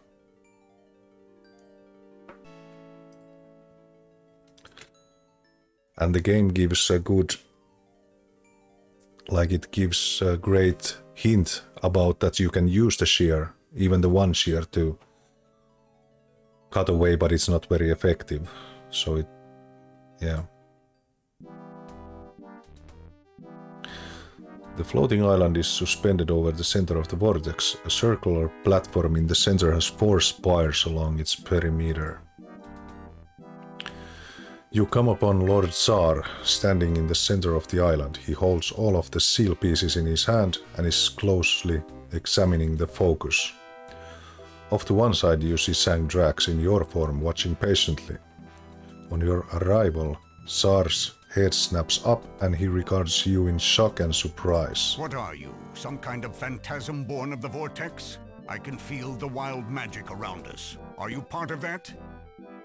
I am no phantasm. I am the true Haplo. Your companion is a dragon who has taken my form to trick you into destroying the world. He has tried his best to keep me from following you here, but here I am. You must stop what you are doing, my lord. The Reformation will not be what you expect. Many will die, including our own race. Funny how Haplo's voice actor is very good, but now, for example, it's totally over the line, like overacting like a crazy. My lord, it's obvious that this is some trick, some manifestation of the Vortex's wild magic. Why it spouts lies to stop you from claiming your rightful heritage, I don't know. But don't spare it a thought. Continue with the ritual, and I will deal with my double. Sangdrax's eyes flash red as he turns to you with a grin that shows razor-sharp teeth. The scar left by Zifnap's dragon on his face only makes him more menacing. What you say makes sense, my son, but something about this doesn't ring true. Can you prove your words? Are you the real Haplo? Or is this, as my companion claims, just a hollow trick? It's no trick. I can prove I'm Haplo. Remember our conversation about heart runes? They name us. They give us our magic. They are the center of our beings. If they are torn or broken, we fall ill. We cannot function. I show you mine, unbroken. I challenge my double to do the same. Of course I can show you my heart rune, and why not?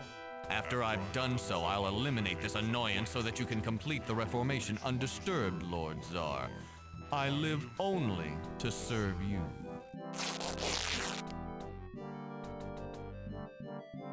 With the promise of death in his eyes, he opens his shirt. Only when he has done so does he realize his mistake. The wound taken from Zifnap's dragon slashes across his chest, straight through his heart rune. Not only is the rune broken, but much of it is missing.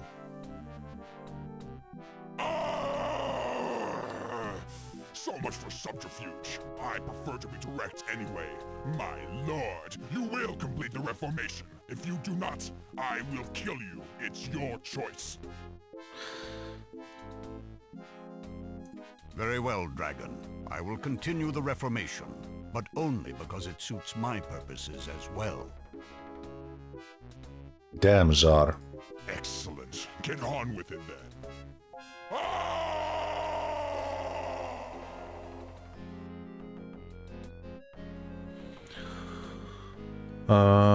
Tsar takes a moment to ponder his options, then carries the fire seal piece to its spire counterpart. Quickly he slides the piece onto the monolith's face.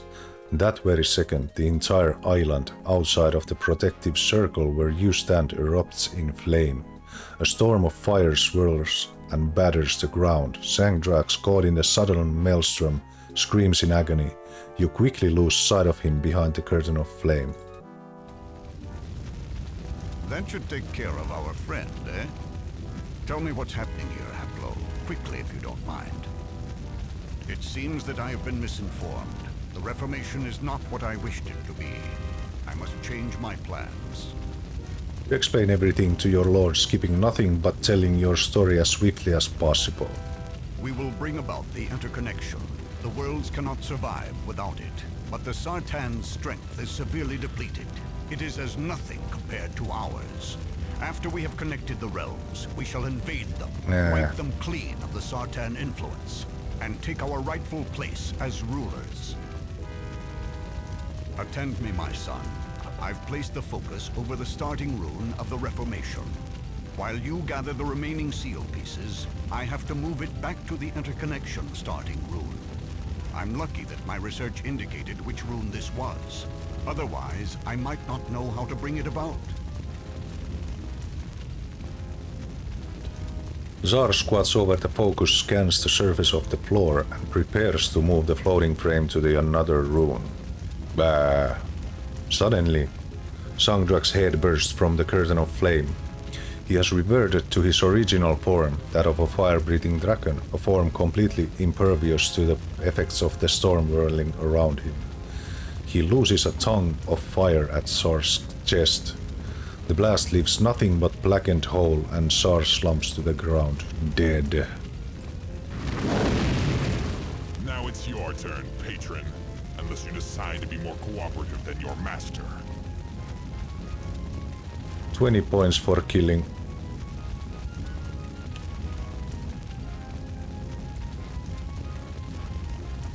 Okie doke.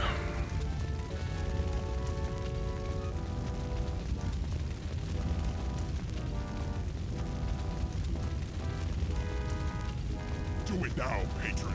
Put the Nexus seal piece in the focus and have done with it. If you feel any reluctance, look at your lord. I command a magic you cannot comprehend. If you attack me, I will change to a form that is impervious to it. Resign yourself, patron. Do as I ask or die.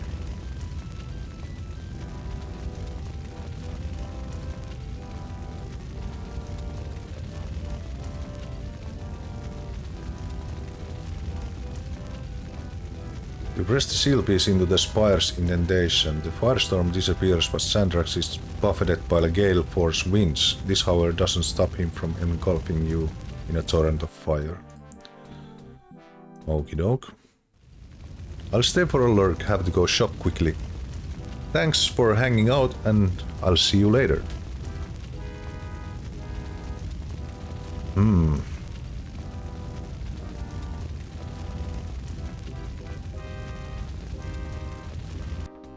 Yeah, it doesn't work.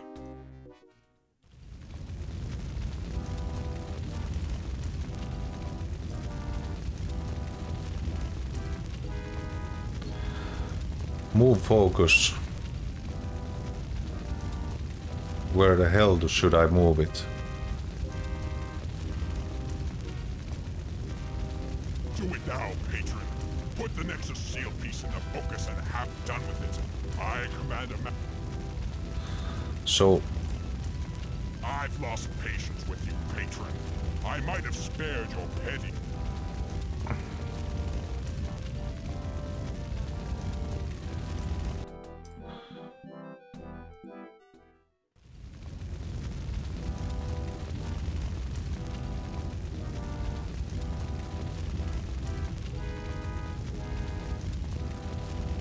Do it now, patron. I command a magic you can't...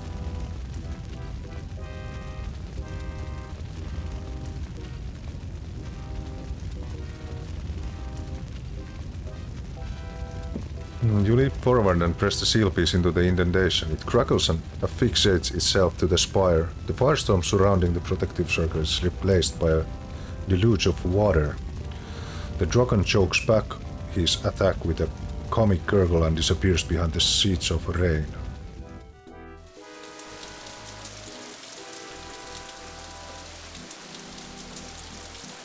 Maybe.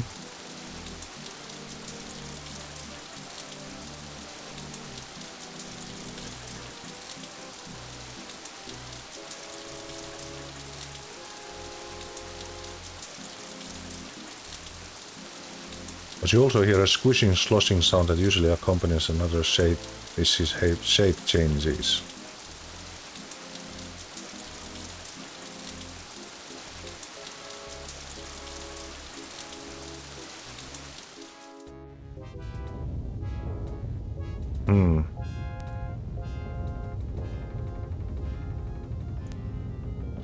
You set the seal piece inside the air spire's indentation. It crackles and asphyxiates itself there. The rocks stop falling, but gale winds rage around the protective circle. It feels as if you're standing in the eye of a tornado. The ghost dragon is caught in this wind. The wind scatters his smoky form until it vanishes. You slam the Nexus seal piece into the focus. A column of red fire pours down the frame and onto the rune below. The fire spreads throughout the platform and ignites the spell. Unfortunately, it's the wrong spell. Too bad, yeah. Okay, so we need to... We need to do these.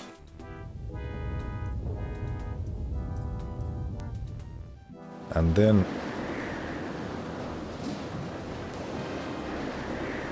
then in the middle of the...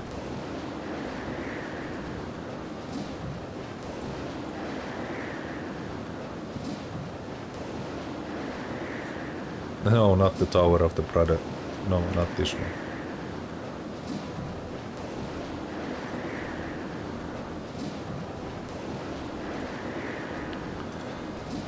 We probably don't have time to... Maybe this is the interconnection.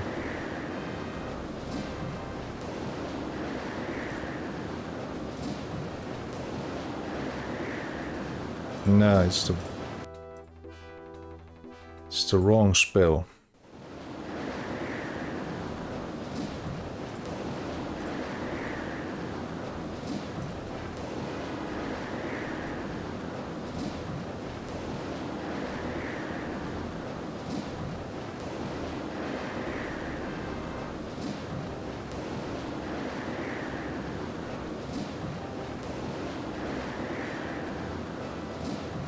So, Patron, are we done playing this game?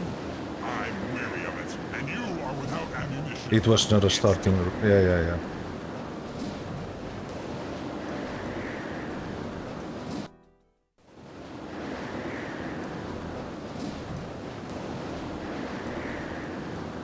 There's so many of these.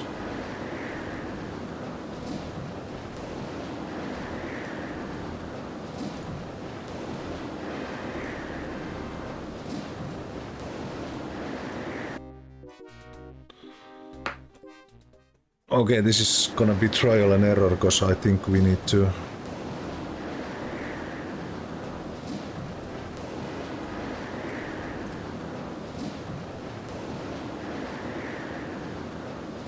Oh, what the hell?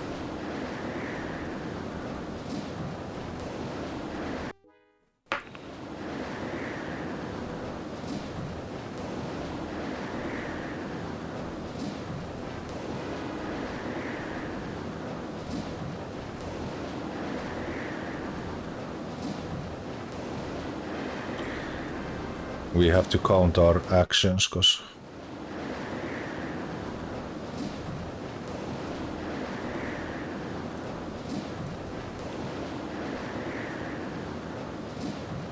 Yeah, History of the Sundering, this one.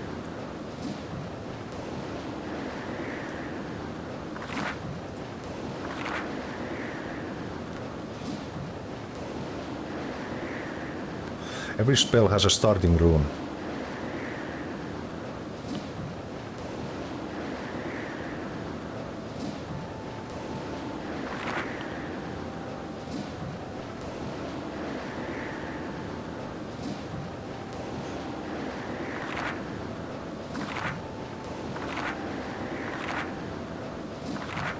The spells.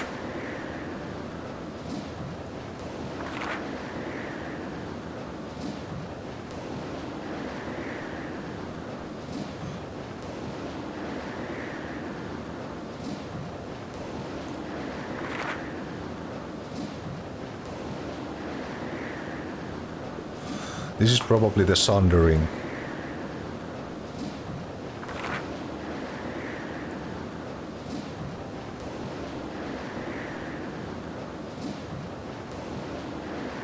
It might be that one.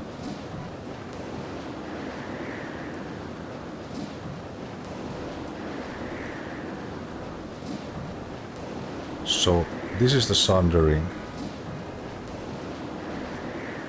So it's this one.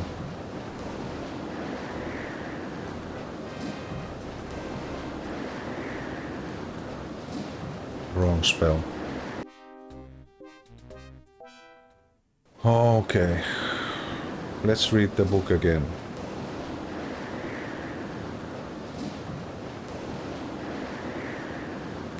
Sorry about the wind noise, it's not very nice.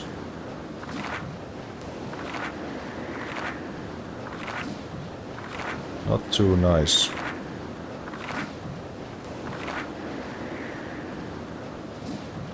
Could actually lower it a little, because it's annoying as hell.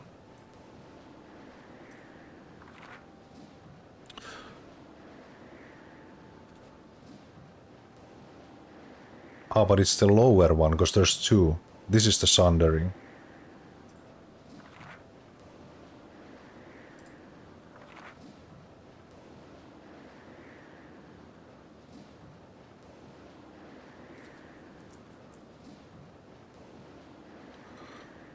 Last, before the Sundering.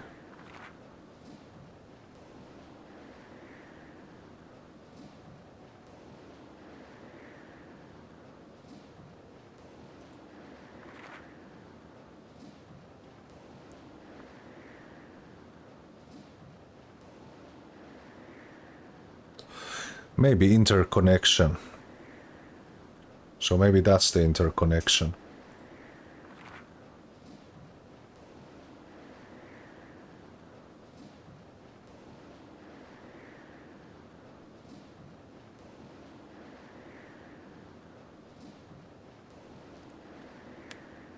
So maybe it's that one.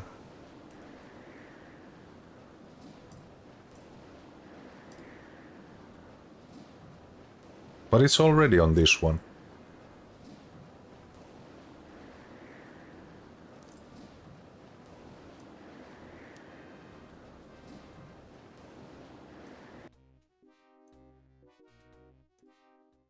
So?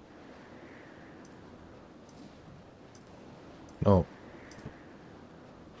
Okay, let's do this one.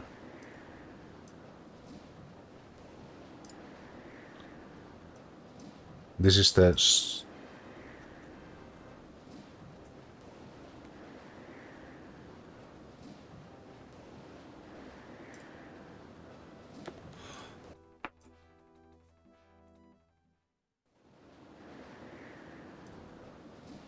It's one of those.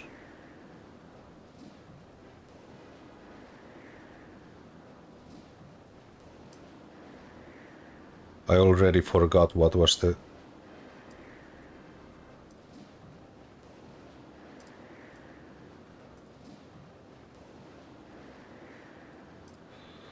Not a valid rune. Gotta read it again.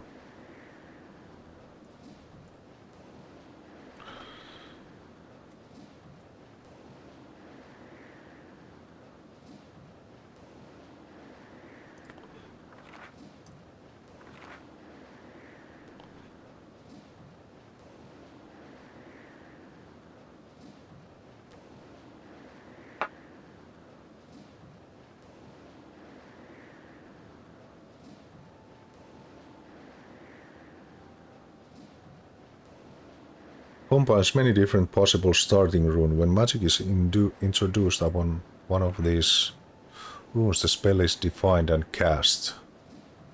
There is a compelling reason for this. Along with use to sunder the world, the island was designed to serve additional functions. Shortly after the sundering, the same rune structure created the conduit between the worlds. It is currently used to transport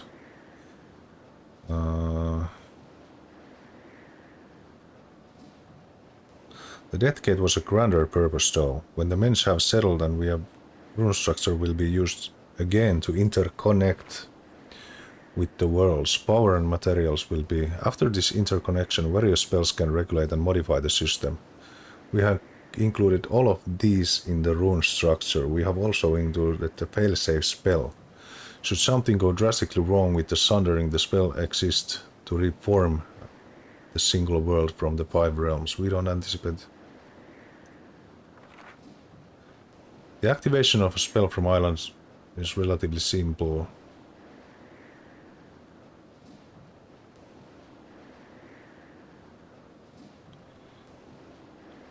The island is home to 4 spires, which... To awaken the island magic, each shield piece must be placed upon its respective columns. The procedure has an interesting side effect. Yeah. We couldn't comfortably cast our spells while being attacked by the elements, so we placed a rune structure inside Warden. When the 4 of the pieces have been placed, the island is primed. It is ready to cast whatever spell the operator wishes. This choice is made using the focus, which resembles floating hexagonal frame. It must be placed over the desired starting rune, after which the remaining seal piece, that of the Nexus, is set inside the focus. This will ignite and cast the selected spell. Sama, Dimitri, Orsef, Larnoy, Tyler, and Waluth. Maybe this Waluth is actually the Sivnap.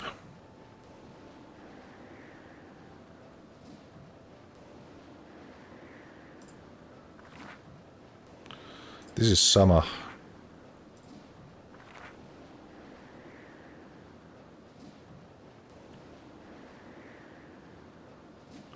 Closest advisor for Sama lasts for a sundering. In the last 4 days.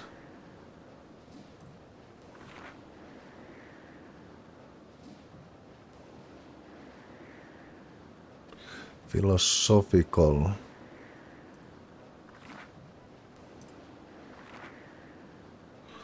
Waluth, so it's next to the sundering.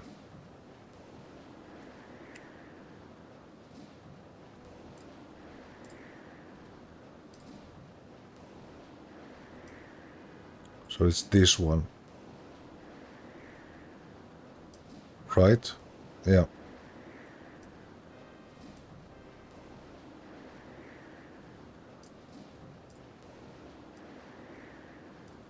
Wrong spell.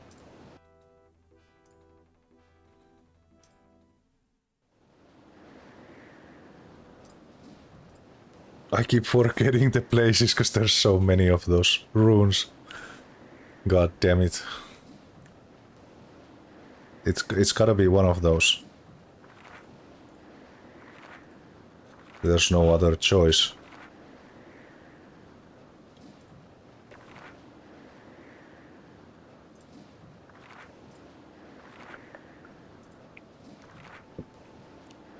This is probably the sundering.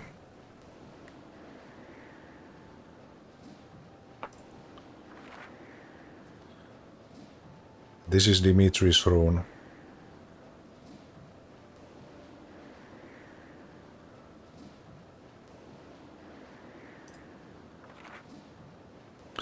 This Orsef we didn't try actually.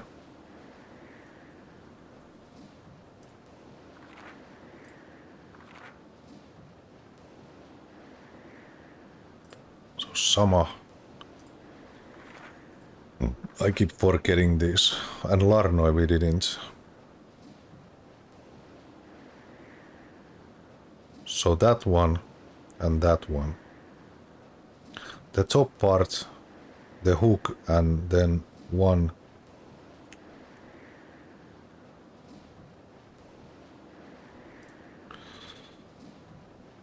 So this hook and this one. Let's try this one first.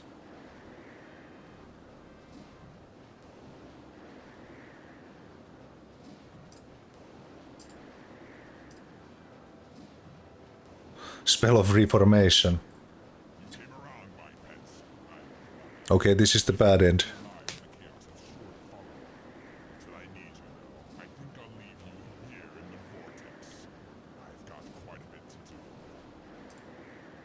Sandrax flies away, leaving you stranded here to contemplate your fate and that of the world, with only the corpse of Tsar for company. This has not been a good day. So that was bad ending. We used the Reformation. So now we use the hook. Let's try this one.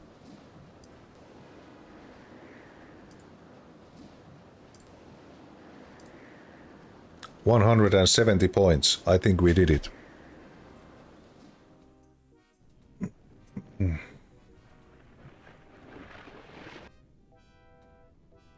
all out of seal pieces, patron.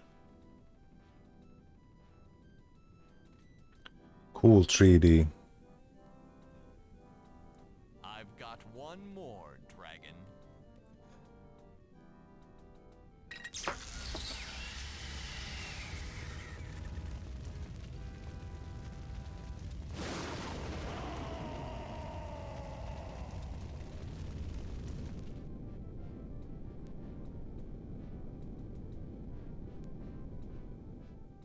Bye bye.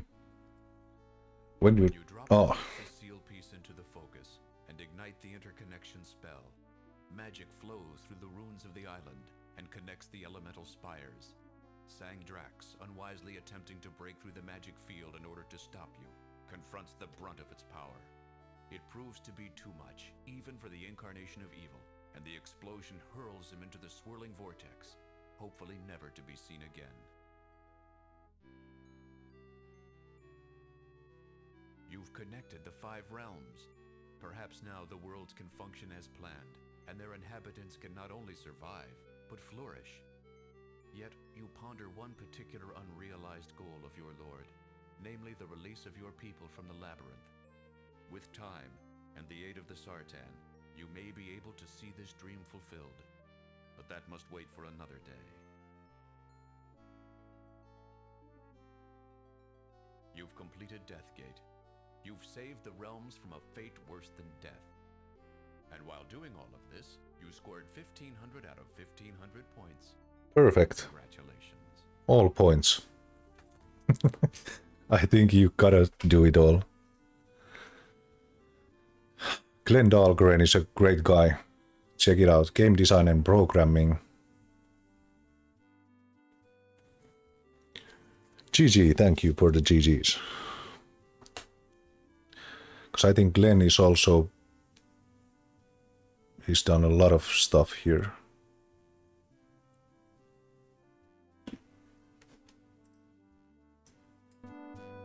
Let's raise up the volume a bit. Art, music and audio direction, Glenn Dahlgren.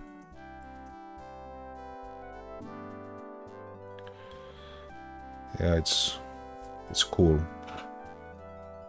He's coder musician from back in the day.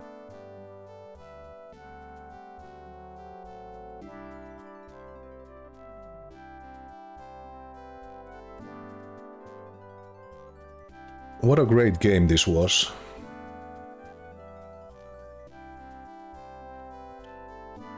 First time ever finishing it fully. And I only needed to use hints for this dwarf wall.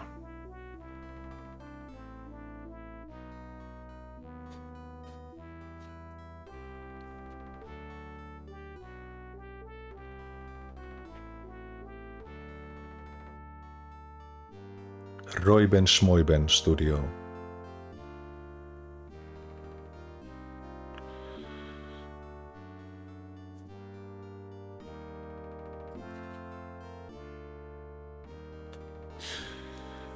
I enjoyed it a lot too. It's very good story. Like in general. Yeah, and yeah, puzzles were not too like, they were obvious enough. Not like crazy basic Sierra point and click puzzle where you have no idea, like Space Quest. I can't get my head around those. They're like, they make no sense. But it's like the puzzles were actually logical.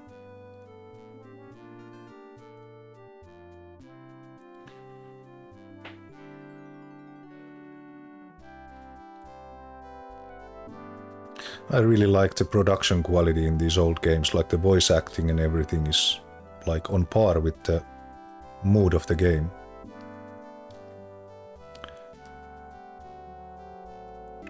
Very good game.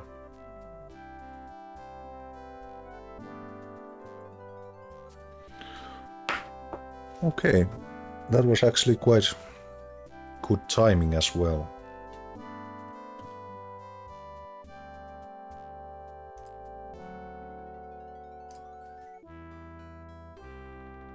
So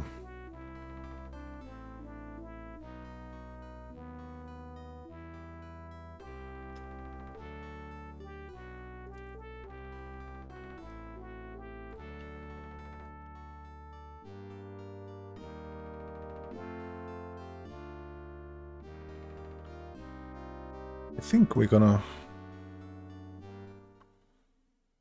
actually go. Does it? Oh no, it starts again, I think. No, it exited the game.